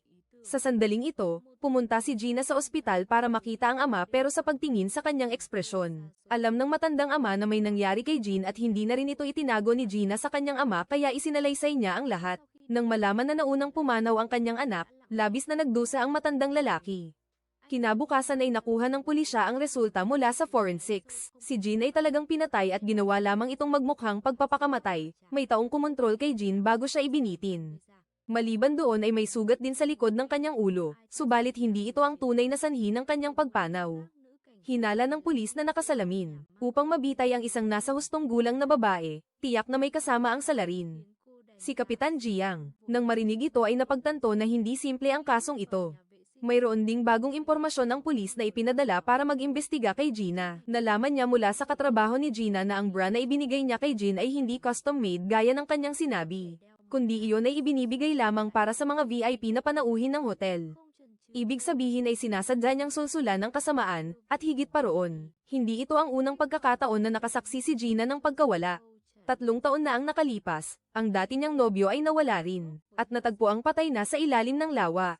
Pagkarinig nito, naramdaman ni Kapitan Jiang na si Gina ang tunay na may problema. Agad niyang inutusan ang mga bawahan na suriin ang alibay ni Gina noong araw na dinukot siya habang isinasagawa ang lemay. Para kay Gina at marami ring nakikiramay dahil dati siyang manager sa Research Institute. Subalit ang mga katrabaho sa hotel na nakiramay kay Gina ay nagbabala na nag-imbestiga na ang mga pulis sa hotel at nalaman ang mga pagsisinungaling ni Gina kaya mas mabuting huwag na siyang bumalik sa hotel para magtrabaho kung ayaw niyang pahirapan ng manager. Pagkarinig nito, ay nagpasalamat si Gina sa tapat na payo ng kanyang katrabaho. Sa kabilang dako, ipinaalam ng babaeng pulis kay Corporal Park ang mga nalaman niya mula sa pulis na nakasalamin na si Charlie ang nag-upload ng video ni Jean sa internet ngunit pinalaya pa rin ito. Agad na pinuntahan ni Corporal Park ang supermarket at galit na pinagbubugbog ang lalaki hanggang sa magkahalo ang dugo sa mukha kahit alam niyang mawawalan siya ng trabaho. Pero hindi na natiis ni Corporal Park ang basura na si Charlie. Matapos ang lahat ay pinuntahan ni Corporal Park si Gina at nag-usap silang dalawa. Nang makitang talagang nagdurusa si Gina sa pagpanaw ng kanyang ate, naniwala si Corporal Park na siya ay isang mabuting kapatid. Sinuklian ni Gina ang tiwala ni Corporal Park sa pamamagitan ng pagsandal sa kanyang balikat. Nagtitiwala rin siya kay Corporal Park dahil napatunayan ito ng lahat ng kanyang mga kilos nitong nakaraang panahon. Hating gabi, habang naghahanda si Charlie na isara ang supermarket, tumawag siya sa kaibigan para magreklamo at maglabas ng sama ng loob. Ngayong araw, hindi lang siya pinahirapan ni Corporal Park, kundi wala ring katao-tao ang kanyang tindahan na parang isang abandonadong simbahan. Dahil dito, nanalangin si Charlie na sana ay may magligpit kay Corporal Park. Pagkatapos niyang magsalita, may isang aninong itim na lumitaw sa supermarket. Dumating ito para unahin si Charlie. Hindi na nagpaligoy-ligoy pa ang lalaking nakaitim at direktang ginamit ang patalim para patahimikin si Charlie habang buhay. Kinabukasan, dumating ang mga pulis sa pinangyarihan upang maghanap ng mga bakas ng salarin sa kabila ng maraming dumi ng dugo. Ngunit hindi nila matagpuan ang bangkay at hindi rin mahanap ang sandatang ginamit. Pumasok si Corporal Park sa loob para mag-inspeksyon, habang nagtataka kung saan kaya dinala ng salarin ang biktima. Sa sandaling ito, dinala na si Jean para i-cremate at ang lahat ay nagdadalamhati at umiiyak. Tanging si Gina lang ang hindi naglabas ng kahit isang patak ng luha. Maya-maya ay kinutya ng matandang ama si Gina kung bakit pumanaw na ang kanyang ate, ngunit hindi ka man lang umiiyak. Nanatiling malamig si Gina at hindi sumasagot, kaya lubos na nagalit ang matandang ama pagka-uwi sa bahay. Hindi nag-iwan ng kahit anong pamamaalam si Gina at direktang umalis sa Rose Mansion. Gustong pigilan siya ng bunsong kapatid para manatili pero hindi niya ito nagawa. Biglang nakatanggap si Gina ng tawag mula kay Kapitan Jiang na gusto siyang papuntahin sa presinto para makipagtulungan sa investigasyon. Alam niyang pinaghihinalaan siya ni Kapitan Jiang ngunit kusang loob pa ring sumunod si Gina. Sa loob ng silid interogasyon, diretsong pumasok sa paksa si Kapitan Jiang matapos alisin ang lahat ng ugnayang pampamilya. Si Gina ang naging pangunahing sospek sa kaso ng pagpasok at pananakit kay Jean. Ayon sa narinig ni Kapitan Jiang, si Gina ay magaling magsinungaling at mahusay sumagot kaya kaya niyang sagutin ang kanyang mga tanong nang hindi kumukurap. Inilabas ni Kapitan Jiang ang ebidensya na damit panloob ni Jin at sinabing hindi ito ang tanging piraso gaya ng sinabi niya. Tinanong niya ang dahilan kung bakit gustong man-ire ni Gina sa masamang tao. Noong oras na iyon ay nagmamadali siyang hanapin ang ate kaya gusto niyang mabilis na matukoy ang sospek. Lumipat si Kapitan Jiang sa pagtatanong tungkol sa alibay noong araw na nangyari ang pagdukot. Gaya ng dati, pumasok sa trabaho si Gina, nakipag-date, at nag-shopping kasama ang nobyo. Pagkatapos ay bandang alas 9 ng gabi ay nakauwi na siya sa sariling silid. Ayon sa kalkulasyon ni Kapitan Jiang, mayroong sapat na oras para sumakay si Gina ng tren mula Busan patungong Seoul at isagawa ang pagdukot sa kanyang ate. Bukod dito, ginamit din ni Gina ang pagkakakilanlan ni Jin para makipag-date sa Tinder. Hinala ni Kapitan Jiang na gusto ni Gina na mapatay si Jin para ipalit sa pwesto ng kanyang ate, subalit agad na tumutol si Gina dahil malinaw sa video na buhat ng dumukot si Jin. Ngunit sa lakas ni Gina ay hindi niya ito kayang gawin. Hindi pa nabanggit ni Kapitan Jiang ang tungkol sa natuklasan niya na may kasama ang dumukot, kaya dapat magpatuloy si Gina sa pakikinig sa pagsusuri ni Kapitan Jiang. Una, babalik ang salarin para suriin at ayusin ang lugar matapos dukutin si Jin. Kaya kailangang mag-leave ni Gina sa trabaho sa hotel, para umuwi at ihanda ang lahat, kaya siya ang unang nakatuklas sa pinangyarihan ng krimen. Pangalawa, kailangang humanap ng mapagbibintangan, at ang ginamit ni Gina ay ang baliw na masamang tao sa pamamagitan ng pagsasamantala sa hilig nito na manakit ng pusa. Kaya nag-iwan si Gina ng mga mantsa ng dugo ng pusa sa bahay para gawing sospek ang masamang tao. Pangatlo, para sirain ang ebidensya, inudyukan ni Gina ang ama, para ito ang magligpit sa masamang tao para sa kanya. Huli, kailangang gawin ni Gina ang sarili na biktima upang walang maghinala sa kanya, sa pamamagitan ng pagpapautos sa kasabwat na salakayin siya sa kwarto. Kung talagang pumatay ang lalaking nakaitim, hindi sigurado kung buhay pa si Gina. Nagduda si Kapitan Jiang kung bakit ang salarin ay nakakapasok at nakakalabas sa silid ng ganoon kadali. Kung gayon, ang taong iyon ay maaari lamang nakasama sa loob ng bahay. Ang lahat ng inayos ni Gina ay naging isang perpektong palabas, at hindi lang iyon. Binanggit din ni Kapitan Jiang ang tungkol sa pagpanaw ng nobyo ni Gina noong 3 taon na ang nakalipas. Ganoon din ba ang iyong ginawang pag-aayos? Ayon sa kanyang investigasyon, ang dati mong nobyo ay isang dating manlalangoy. Bakit siya malulunod at mamamatay? Biglang naging seryoso ang mukha ni Gina ngunit ang kanyang mga mata ay napakatalas. Tiyak na malalaman ni Kapitan Jiang ang katotohanan pero sa ngayon ay tapos na muna rito. Sa sandaling lumabas si Gina sa presinto, agad siyang pinalibutan ng mga mamamahayag para sa balita. Nang makitang tila wala ng lakas si Gina, agad siyang inalalayan ni Corporal Park. Ngayon ay siya na lamang ang tanging naniniwala na si Gina ay walang kasalanan. Sa gabi, nakatanggap si Kapitan Jiang ng karagdagang ulat mula sa forensics. Sa katawan ni Jin, may natuklasan ang doktor na mga sangkap ng kemikal na pataba na NPK-12, na isang uri ng mamahaling pataba para sa mga halaman. Sa kanyang mga kuko ay mayroon ding ilang buto ng halamang gangvo na parasitiko. Ang pangalang siyentipiko nito ay kabengkot, gayunpaman sa bahay ni Jin ay walang itinatanim na espesyal na halaman na iyon. Kung malalaman ang pinagmulan ng mga bagay na ito, tiyak na magiging isang mahalagang pahiwatig ito ng biglang. Naalala ng pulis na nakasalamin na ang taong madalas makipag-chat kay Gina noong ginamit niya ang account ni Jin sa Tinder ay may pangalan ding cabin code. Hinala ni Kapitan Jiang na maaaring ito ang kasabwat ni Gina. Inutusan niya ang pulis na nakasalamin na kumpiskahin ang lahat ng nilalaman ng chat, at alamin kung sino ang taong may alias na cabin code. Kinaumagahan, bitbit ng babaeng pulis ang susi habang naglalakad sa paligid ng apartment, pero hindi pa rin mahanap ang kandado. Naisip niya na paano kung napalitan na ito, kaya nagpa siya ang babaeng pulis na pumunta sa tambakan ng basura. Itinuro sa kanya ng may-ari ng tambakan kung saan nagtatapon ng mga lumang gamit ang mga residente ng Rose Mansion. Naghanap ang babaeng pulis mula umaga hanggang gabi habang nagdarasal sa Diyos, at sa wakas ay dininag din siya. Nakahanap siya ng isang hawakan ng pinto na swak sa susi kaya agad itong dinala sa silid ng ebidensya, para tukuyin ang mga fingerprints sa hawakan. Maya-maya ay nakatanggap ng tawag ang babaeng pulis mula sa kapitan, kaya agad siyang tumakbo sa tipunan sa ihawan.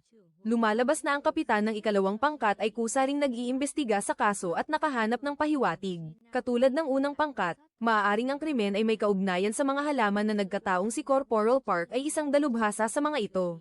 Naupo siya at walang tigil na nagsalita tungkol sa iba't ibang uri ng halaman kaya naghinala ang kapitan. Inakala niyang si Corporal Park at Gina ay magkasabwat dahil ang dalawang ito ay medyo malapit sa isa't isa. Pagkatapos uminom ng alak, bumalik si Corporal Park sa Rose Mansion at naalalang wala na roon si Gina. Tumawag siya pero hindi sinagot ni Gina ang telepono kaya nag-iwan na lang siya ng voice message. Hindi sinasadyang nakita ng nobyo ni Gina ang eksenang iyon. Agad niyang sinundan si Corporal Park papunta sa daang patungo sa gusali 118 at 119, at pagkatapos ay hindi na muling nakabalik. Kinaumagahan, nakatanggap ng ulat si Kapitan Jiang na nahanap na ang cabin code. Ang tunay na pangalan ay Park Hong-chun. Ipinanganak noong 1965. Gumamit siya ng pekeng pagkakakilanlan para makipag-chat kay Gina at ang address ng taong ito ay peke rin. Nawala si Park Hong-chun mga 15 taon na ang nakalipas at ngayon ay biglang nagbalik. Si Kapitan Jiang ay hindi naniniwala na may ganoong himala sa mundo. Hinala niya ay may gumamit ng pagkakakilanlan ni Park Hong-chun at nagtatago sa loob ng Rose Mansion, pagkatapos ay gumawa ng mga kakilakilabot na bagay. Pagkaraan ay inutusan niya ang pulis na nakasalamin na mag-imbestiga. Tignan kung mayroong sino mang nagngangalang Park Hong-chun na nakatira sa Rose Mansion o wala. Sa sandaling ito, nakatanggap si Gina ng tawag mula sa bunsong kapatid para ibalita na dumaan ang kanyang nobyo sa bahay kagabi.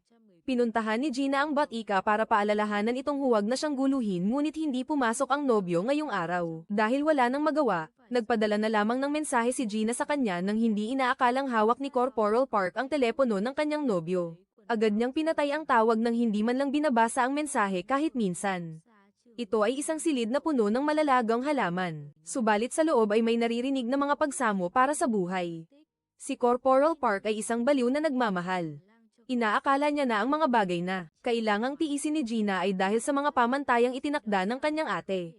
Laging gusto ni Jean na maging perpekto si Gina gaya niya, kaya may panahong hindi nagkasundo ang dalawang magkapatid. Dinukot ni Corporal Park si Jean at ikinulong sa isang silid na puno ng mga halaman. Dahil sa pangyayaring iyon, napilitan si Gina na lumipat at tumira sa Rose Mansion. Matapos malaman ng balita, si Corporal Park ay umupa ng isang silid sa kabilang gusali na katapat ng silid ni Gina upang araw-araw na mapagmasdan ang kanyang mga kilos. Kagabi, nang bumalik si Corporal Park sa silid, sinundan siya ng nobyo ni Gina at nalamang nasa ika-11 palapag si Corporal Park. Ang nobyo ay umakyat din para mag-check pero sa kasamaang palad ay nahila siya sa loob ng kwarto at doon ay kinulong. Sa kabilang panig naman ang babaeng pulis ay pumunta sa room ng mga ebidensya para itanong ang resulta ng fingerprint sa door handle na nakuha sa tambakan ng basura. Kahit sa panaginip ay hindi niya inakalang naroon ang fingerprint ni Corporal Park, kaya naman pinalakas ng babaeng pulis ang kanyang loob. Baka nagkaroon lang ng pagkakamali sa kung saan dahil hindi maaaring maging kriminal si Corporal Park, kaya napagpasyahan niyang hanapin ang team leader ng Team 2. Gayunpaman ngayong araw ay kakaiba rin ang mukha ng team leader na tila may nalalaman na siyang kung ano hanggang sa ang babaeng pulis ay gustong mag-ulat tungkol sa mga natuklasan sa investigasyon ng kaso ni Jean, kaya pinalabas agad ng team leader ang ibang mga tauhan. Pinayuhan niya ang babaeng pulis na huwag nang makialam sa kasong ito at hayaan na lang ang team isa ang bahala dahil ayaw ng team leader na siya mismo ang hamuli sa sariling tauhan para pabalaykan at pagdusahin sa batas. Ngayon ay umaasa na lang silang dalawa na hindi si Corporal Park ang salarin, pero kung ang pinakamasama ang mangyayari, ay dapat puntahan ng babaeng pulis si Corporal Park para kumbinsihing sumuko dahil mula simula hanggang dulo ay iginigiit niyang ang masama ay hindi ang kanyang kasamahan, kaya naman gusto niyang hanapin si Corporal Park para tanungin at linawin ang lahat ng bagay sa panig ng team leader. Nakatanggap din ng balita si Team Leader Jiang mula sa kanyang tauhan, gaya ng kanyang hinala, natagpuan na ang isang taong nagngangalang Park Hong-chun na nakatira sa Rose Mansion. Ang taong iyon ay umupa ng bahay may 5 taon na ang nakakaraan sa kwarto 1,104 ng gusali 118. Tuwang-tuwa si Team Leader Jiang at agad na nagpadala ng isang pangkat ng mga propesyonal na pulis upang dakpin ang salarin, habang ang nobyo ni Gina ay kasalukuyang kinukumbinsi si Corporal Park. Nabigyan siya ng pagkakataong mabuhay, pagkatapos ay pinuna ng nobyo si Gina na hindi karapat-dapat protektahan ni Corporal Park. Dahil si Gina ay isang mapanlangis na tao na marunong lang magpakita ng huwad na kaawa-awang mukha at puro kasinungalingan ang sinasabi, ngunit iilan lang ang mga bulag. Sa pag-ibig na nakikinig sa payo ng iba, kinwestiyon ni Corporal Park na kung hindi lumapit ang nobyo kay Gina para mamanipula ay hindi rin siya uupo rito. Hindi tumigil ang nobyo sa pag-insulto kay Gina, kaya si Corporal Park ay nagalit at binalak na paslangin na siya. Biglang may narinig na tunog ng sasakyan ng pulis sa labas. Nalaman ni Corporal Park na natunton na siya, kaya agad siyang naghanap ng paraan para tumakas. Mabilis na pumasok ang mga pulis sa bahay at si team leader Jiang ay naghati ng tao para harangan ang bawat daan. Isang grupo ang pumunta sa fire exit at aksidenteng nakaharap si Corporal Park na nakasuot ng maskara gaya ng lalaking nakaitim. Sa gitna ng gipit na sitwasyon, mabilis niyang niligpit ang mga pulis at tumakas. Sa panig naman ni Team Leader Jiang, pagdating sa kwarto 1,104 na ay nahanap ang nobyo ni Gina na duguan kaya agad niyang pinakalas ang gapos sa mga tauhan. Binalaan ng nobyo ni Gina ang pulis na ang salaring nagpahirap sa kanya ay kakaalis lang, kaya agad nakipag-ugnayan si Team Leader Jiang sa iba. Ngunit ang grupong ipinadala sa fire exit ay hindi sumasagot, at pagdating niya roon ay lahat sila ay nakahandusay na sa malamig na sahig. May ibang nagdala sa nobyo ni Gina sa ospital habang si Team Leader Jiang naman ay bumalik sa kwarto para maghalughog. Dito ay nadiskubre niya ang teleskopyo na ginamit sa pagmamanman sa kwarto 809 at mayroon ding kagamitan sa pakikinig. Nakatanggap si Team Leader Jiang ng ulat mula sa tauhan na nawala nila ang bakas ng salarin, kaya sa puntong ito ay agad iniutos ni Team Leader Jiang sa mga pulis na mabilis na try-track ang salarin. Kasabay nito ay nagpadala ng isang grupo sa bahay ni Gina para mag-imbestiga, at doon ay nakakuha nga ang mga pulis ng isang nakatagong listening device sa loob ng silid.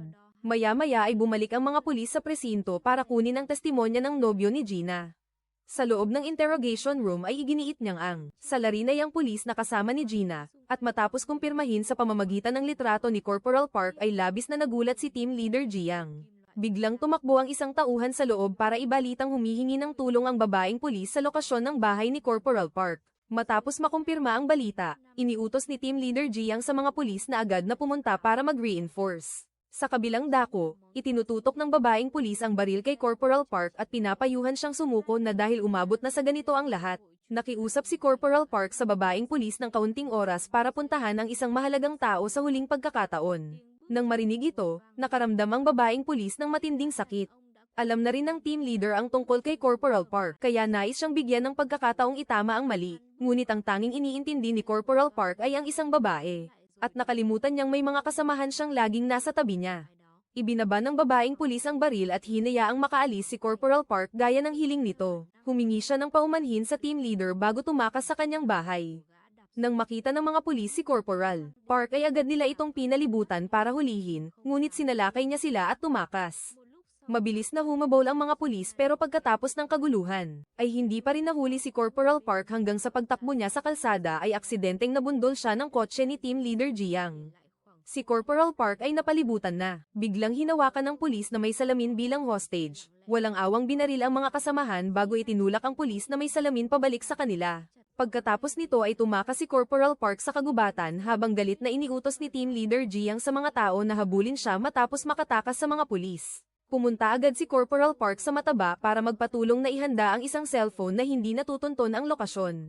Hindi maintindihan ng mataba kung anong nangyayari kay Corporal Park pero pumayag pa rin siyang sumunod. Bukod pa rito, ninakaw din ni Corporal Park ang bagong baylang kotse ng mataba ngunit huli na nang mapagtanto niya ito. Gayunpaman, may nakakabit na tracking device sa kotse ng mataba dahil ito ay bahagi ng plano niya kasama ang pinuno ng Asosasyon ng Kababaihan, nais niyang gamitin sina Corporal Park at Gina para sa isang nakakatakot na gawain. Habang malalim ang iniisip ni Gina ay bigla siyang nakatanggap ng tawag mula sa babaeng pulis. Nais ng babaeng pulis na hilingin sa kanya na kumbinsihin si Corporal Park na sumuko dahil baka sa ngayon ay kay Gina lang siya makikinig. Matapos makuha ang balita mula sa panig ng pulisya ay agad siyang sumakay ng tren papuntang Seoul. Pagdating doon ay masigasig na dinala ng babaeng pulis si Gina patungo sa kwarto 1104, isang nakakatakot na isipan ang pumasok sa ulo ni Gina, na baka ang taong nagtulak kay Jin sa kamatayan ay ang mismong taong nakasuot ng uniforme ng pulis, maging ang babaeng pulis na nakatayo sa tabi niya ay walang sapat na tiwala upang itanggi ang hinalang iyon. Ang hangin sa silid ay naging mabigat at nakakasakal. Nang makitang kailangan ni Gina ng oras para kumalma, tahimik na lumayo ang babaeng pulis at iniwan siyang mag-isa na humaharap sa katotohanang unti-unting lumalabas. Nagsimulang maghalughog si Gina sa bawat sulok ng silid, huminto siya sa harap ng isang tagong sulok kung saan ang mga mata ni Corporal Park ay madalas na nakatingin sa kanya, pagkatapos ay natulala si Gina ng 5 segundo, sa dingding ay ang mga larawan niya. Napalihim na kinuha sa iba't ibang oras at anggulo, ang kanyang mga pinakapribadong sandali ay nakunan at pinalaki. Tsaka ipinaskil sa buong silid gaya ng isang tropeyo. Sa pagkakataong ito ay naintindihan na ni Gina na ang pagmamalasakit na akala niya ay kabutihan ay isa palang may sakit na pagmamanman na nagpatuloy sa katahimikan. Hindi makayanan ang gulat na iyon, pumunta si Gina sa ospital para makita ang ama at isalaysay ang lahat. Ang unang reaksyon niya kasama ang bunsong kapatid ay itanggi ito. Sa kanilang mga mata si Corporal Park ay laging isang huwarang pulis. Hindi maaaring maging isang mapanganib na perverti na gaya niyan. Sa mismong sandaling iyon ay biglang naitanong ni Gina kung may pagkakataon bang nagduda ang ama. ay siya mismo ang dahilan ng mapait na hantungan ni Jean o hindi. Ngunit nanahimik lang siya ng matagal, ang pag-aalinlangang iyon ay nagpahiwatig. Kay Gina na ang tiwala sa pamilya ay hindi nabuo gaya ng kanyang inakala, pag-alis sa ospital sa gitna ng pagkalito. Hindi alam ni Gina na siya ay sinusubaybayan, lumitaw si Corporal Park sa oras na siya ay pinakamahina bago pa man siya makapanlaban. Si Gina ay nakontrol gamit ang isang espesyal na gamot, ang kanyang malay ay unti-unting naglaho hanggang sa lamunin ng dilim ang lahat, nang magising.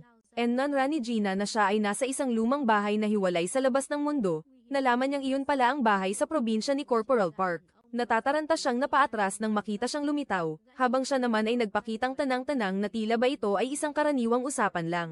Inutusan ni Corporal Park si Gina na maupo at nagsimulang magkwento tungkol sa nakaraang itinago niya sa loob ng maraming taon. Ang kanyang kabataan ay puno ng mga bagbog, mga mura, at ng sangsang na amoy ng alak, ang ama na mahilig sa sugal. Ay madalas na sinasaktan ang ina at itinuturing siyang isang walang silbi at kalabisan, ang mga araw na iyon ay nag-ipon ng matinding galit hanggang sa isang araw. Nang ang pisikal na pananakit ay lumampas sa hangganan ng pagtitiis, si Corporal Park ay kumilos at pinaslang ang mismong taong nagbigay buhay sa kanya. Ang ina para protektahan ng anak ay lihim na ibinaon ng lihim sa likod ng hardin at nagtanim doon ng isang puno na tila nais ding ibaon ang kasalanan. Lumipas ang mga taon, lumaki ang puno habang si Corporal Park naman ay nagbinata at nagsuot ng balat kayo ng isang huwarang pulis. Laging naniniwala ang ina na ang kanyang anak ay maaaring maging mabuting tao at mamuhay ng kakaiba sa nakaraang puno ng luha. Ngunit nang pumanaw na siya ng tuluyan, muli siyang nahulog sa pag-iisa at hinayaang bumangon ang mga lumang ganita ng mas matindi kaysa dati, noong panahong iyon. Si Corporal Park ay isa pa lamang pulis na trainee na nakatayo lang sa sulok ng presinto na may pakiramdam ng isang taong nasa gilid lang. Pagkatapos ay lumitaw si Gina bitbit ang isang reklamo kasama ang malamig na mukha na hindi maitago ang pagod, sa isang saglit lang na pagdaan. Nalaman ni Corporal Park na tinamaan siya ng kidlat ng pag-ibig. Ang tingin iyon ay nag-ugat sa kanyang isipan at lumaki bilang isang pagkahumaling. Mula ng araw na iyon, nagsimulang magbigay ng pansin si Corporal Park kay Gina nang higit sa kinakailangan, natanto niyang hindi siya madaling basahin. Lalo na't hindi siya ang tipo na namumuhay ng malinaw, ang mga puwang sa buhay ni Gina at ang mga bagay na iniiwasan niya kapag binabanggit ang nakaraan. Lahat ng ito ay hindi sinasadyang naging bagay na pumukaw sa may sakit na kuryosidad ni Corporal Park, habang hindi niya maintindihan ay mas lalo siyang gustong lumapit. Gumawa si Corporal Park ng ibang pagkakakilanlan gamit ang pangalang Park Hong-chun, nirentahan niya ang kwarto 1.104 na katapat ng tinitirhan ni Gina. Sapat na malapit para magmanman pero sapat na malayo para hindi pagdudahan, sa social media ay nagsuot pa siya ng isa pang maskara at naging Kapan Court. Ang virtual na kaibigang laging nakikinig at laging nauunawaan, unti-unting pumapasok sa pribadong mundo ni Gina. 3 taon na ang nakakaraan nang malaman ni Gina na may nobyo, hindi nagalit ng husto si Corporal Park gaya ng mga normal na tao. Sa halip ay pinili niyang tahimik na iligpit ang lalaking iyon, na naglaho sa isang insidente sa tubig. Nasadyang plainalano ng maayos kaya walang sinumang nagtanong, sa isip ni Corporal Park, iyon ay paglilinis lang ng mga hadlang. Ayon sa baluktot niyang loika, si Gina ay dapat na sa kanya sa simula pa lang, noong araw na nakipag-away si Gina sa kanyang ate at umalis ng Seoul para manirahan sa Busan, gumuho si Corporal Park at ang pakiramdam ng pag-iwan ay naging paghihiganti, sa buong panahon na nasa Busan si Gina. Ang pangalang Jean ay naging bagay na nagpapangit-ngit ng ngipin ni Corporal Park tuwing naiisip niya, isinisi niya ang lahat ng dahilan ng paghihiwalay sa kapatid na iyon, itinuring si Jean na isang hadlang na kailangang burahin, sa loob lang ng isang taon ay tahimik na inayos ni Corporal Park ang lahat. Ang layunin ay hindi lamang sirain si Jean kundi pilitin si Gina na bumalik sa kwarto 809, nang tanungin ng sunod-sunod ni Gina. Ay hindi na nagpaligoy-ligoy o tumanggi si Corporal Park, inamin niyang dinukot niya si Jean at ikinulong sa loob ng silid. Nasadyang inihanda para sa kanyang plano, upang maging maayos ang lahat ay kailangan ni Corporal Park ng isang pagbibintangan. Matapos ang mahabang paghahanap ay pumili siya ng isang kriminal na may sakit sa isip na ang alaala ay watak-watak. Hindi nito matukoy kung ano ang totoong alaala at kung ano ang itinanim lang sa isip, gaya ng kalkulasyon nang mawala si Jean nang hindi matagal. Ay bumalik si Gina at nahulog sa bitag na nakahanda na. Sa baluktot na pananaw sa mundo ni Corporal Park ay wala siyang ginagawang mali. Lahat ng ito ay tinatawag niya sa dalawang salitang pag-ibig, isang pag-ibig na ganap na makasarili at nakatutok lang sa isang tao, nang marinig iyon. Ay hindi na itago ni Gina ang pandidiri, sa kanyang mga mata ngayon si Corporal Park ay hindi na pulis at lalong hindi kasintahan. Kundi isa lamang baliw na mapanganib, tinanggap ni Corporal Park ang tingin iyon ng may katahimikan, hindi siya nagpaliwanag at hindi rin nagalit. Para kay Corporal Park bastati galing ang mga salita kay Gina. Gaano man ito kalupit, handa pa rin siyang ituring itong isang katotohanan. Nang marinig ni Gina na nais niyang iuwi si Jean, hindi nag-atubili si Corporal Park ng kahit isang segundo, agad siyang bumalik sa sikretong silid. Kung saan naniniwala siyang sa pagbukas lang ng pinto ay matatapos ang lahat sa paraang hindi gaanong masakit, gayon pa man ang naghihintay. Sa kanya ay hindi ang nakakulong na si Jean, kundi isang bakanteng silid na nakakapangilabot sa lamyus. Naglaho si Jean nang hindi nag-iiwan ng anumang bakas, kahit si Corporal Park ay hindi alam na sa loob ng kadiliman ay may ibang tao na palang kumilos ng una sa kanya, at ang taong iyon ang tunay na nagtulak kay Jean sa hantungang hindi na mababaligtad. Mula sa mga watak-watak na alaala at mga kakaibang detalye, unti-unting nabuo ni Corporal Park ang imahe ng isang taong minsan nang lumitaw sa bahay ni Gina. Iyon ay ang lalaking nakasuot ng itim na tahimik gaya ng isang anino. Iginiit ni Corporal Park na hindi maaaring siya ang taong iyon. Gaano man kabaluktot ang kanyang isip, naniniwala siyang wala siyang ginawang direkta na nakapanakit kay Gina. Dahil dito, hinimok ni Corporal Park si Gina na dalhin ang lahat ng kanyang inamin at iulat sa mga pulis. Kapag nalantad na ang katotohanan, ay lilito ang tunay na salarin. Sa isip ni Corporal Park ay lumitaw ang pangalan ni Team Leader Jiang, isang veteranong pulis. Matalas at hindi madaling maliga, naniniwala siyang kapag nakialam na si Team Leader Jiang, ay lilito din sa liwanag ang lalaking nakaitim, at malalaman na ni Gina kung sino ang tunay na nagpahamak sa kanyang ate. Habang siya naman, kahit papaano, ay hindi napapasan sa huling krimeng iyon, ngunit para kay Gina ay hindi malinaw ang lahat gaya ng iniisip ni Corporal Park. Dahil ang emosyon sa loob niya ngayon ay sobrang gulo na hindi na niya matukoy ang tama sa mali, kinamumuhian niya si Corporal Park sa lahat ng ginawa nito. Dahil sa may sakit na pagkontrol at mga kasalanang hindi may tatangi, subalit wala rin siyang sapat na lakas para maghayganti sa kanya.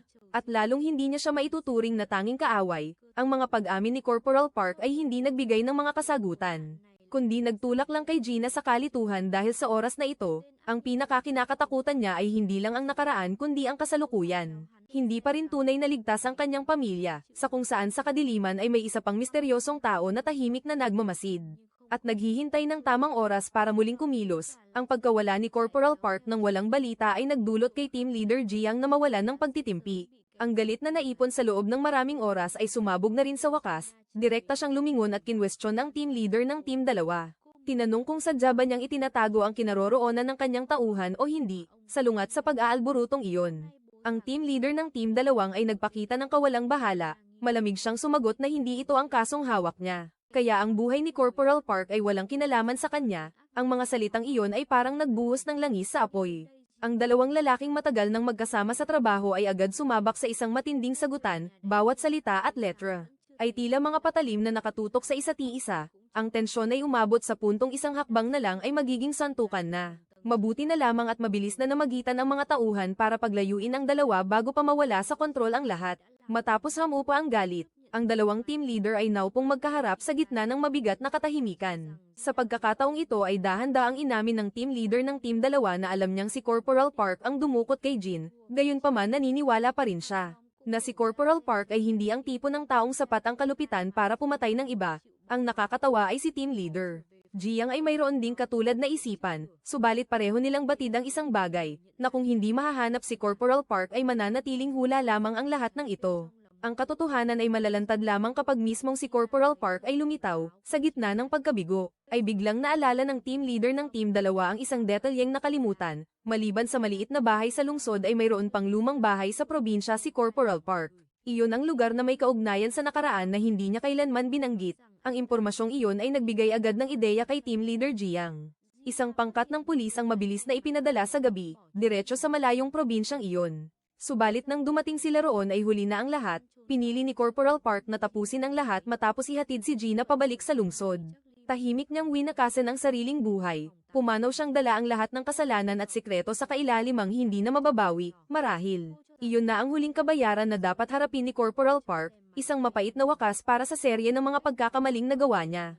At siya ring tuldok sa isang trahedya na walang sino man ang tunay na nagwagi, sa ibang lugar. Ang babaeng pulis ay tahimik na nakaupo sa loob ng bahay ni Gina na may kakaibang pakiramdam, ang gutom ay dumating kaya napilitan siyang huminto muna. Kumain siya ng mabilis ng tinapay para magkalakas, nang pumasok siya sa banyo para maghugas ng kamay, isang maliit na detalye ang biglang nakita ng kanyang mga mata sa gilid ng tangke ng tubig. Halos hindi mapapansin kung hindi titingnang mabuti, may natirang malabo at maliit na mantsa ng catsup. Sa gitna ng pagbura ng bakas, ang nakamaskara ay nagkaroon ng kapabayaan at naiwan ang tanging markang ito, nang walang pag-aalinlangan ay agad niyang sinelyuhan ang sample ng CAT-SEP at dinala sa forensic lab. Mabilis na naglabas ng tiyak na sagot ang resulta ng pagsusuri. Ang DNA ay hindi tumutugma kay Corporal Park. Ang tunay na salarin ay isang ganap na ibang tao, isang individual na hindi kailanman lumitaw sa mga nakaraang record ng investigasyon. Sa mismong sandali ring iyon sa kabilang panig ng lungsod, lumitaw ang pinuno ng asosasyon ng kababaihan na may masayang mukha. Nabihirang makita, pumasok siya sa isang lihim na pakikipagtagpo sa harap ng isang taong ang pagkakakilanlan ay hindi biro, nang walang pag-aalinlangan. Ay ipinakilala niya ang kanyang sarili bilang Han Hongdo, ang kanang kamay at pinagkakatiwalaan ng pinuno ng sekta ng simbahan ng Diyos. Ang kwento ay nagtapos doon. Hindi sa pamamagitan ng isang buong paliwanag kundi sa isang katahimikang puno ng takot, ang pagbabalik ng sekta kasama ang mga madilim na balak ng pinuno ay nangangakong magdadala ng mga hindi inaasahang kaguluhan. Sa huli, iniwan ng pelikula sa mga manunood ang isang katanungang walang sagot, gaano nga ba karaming katwiran ang handang mawala sa isang tao? Para lamang mapanatili ang tinatawag na pag-ibig, kapag nagmamahal ay maaari nating isakripisyo ang lahat ngunit kung ang sakripisyong iyon ay hindi nauunawaan, ito ba ay may halaga pa? Marahil ang pinakamahalagang bagay ay hindi ang magmahal ng sapat kundi ang matutunang panatilihin ang sarili, kung kailangang magbigay. Ay magbigay ng may katinoan bago pa ang pag-ibig ay maging isang tali ng pagkakagapos na walang dulo. Ang pelikula para sa araw na ito ay nagtatapos na rito. Salamat sa mga Ginoo at ginang sa panonood, kahit na ang isang like. Para sa isang tao ay maliit na bagay lamang ngunit iyon ay maaaring magpasaya sa may-ari ng channel sa buong araw kaya naman kung nagustuhan ninyo, ay iwanan nyo kami ng isang like pati na rin ng isang subscribe para suportahan ang aming channel. Kung gusto ninyong i-review ko ang iba pang mga kapanapanabik na pelikula ay mabilisang iwanan ito sa ibaba ng comment section. At ngayon ay paalam na at hanggang sa muli nating pagkikita sa lahat, I love you.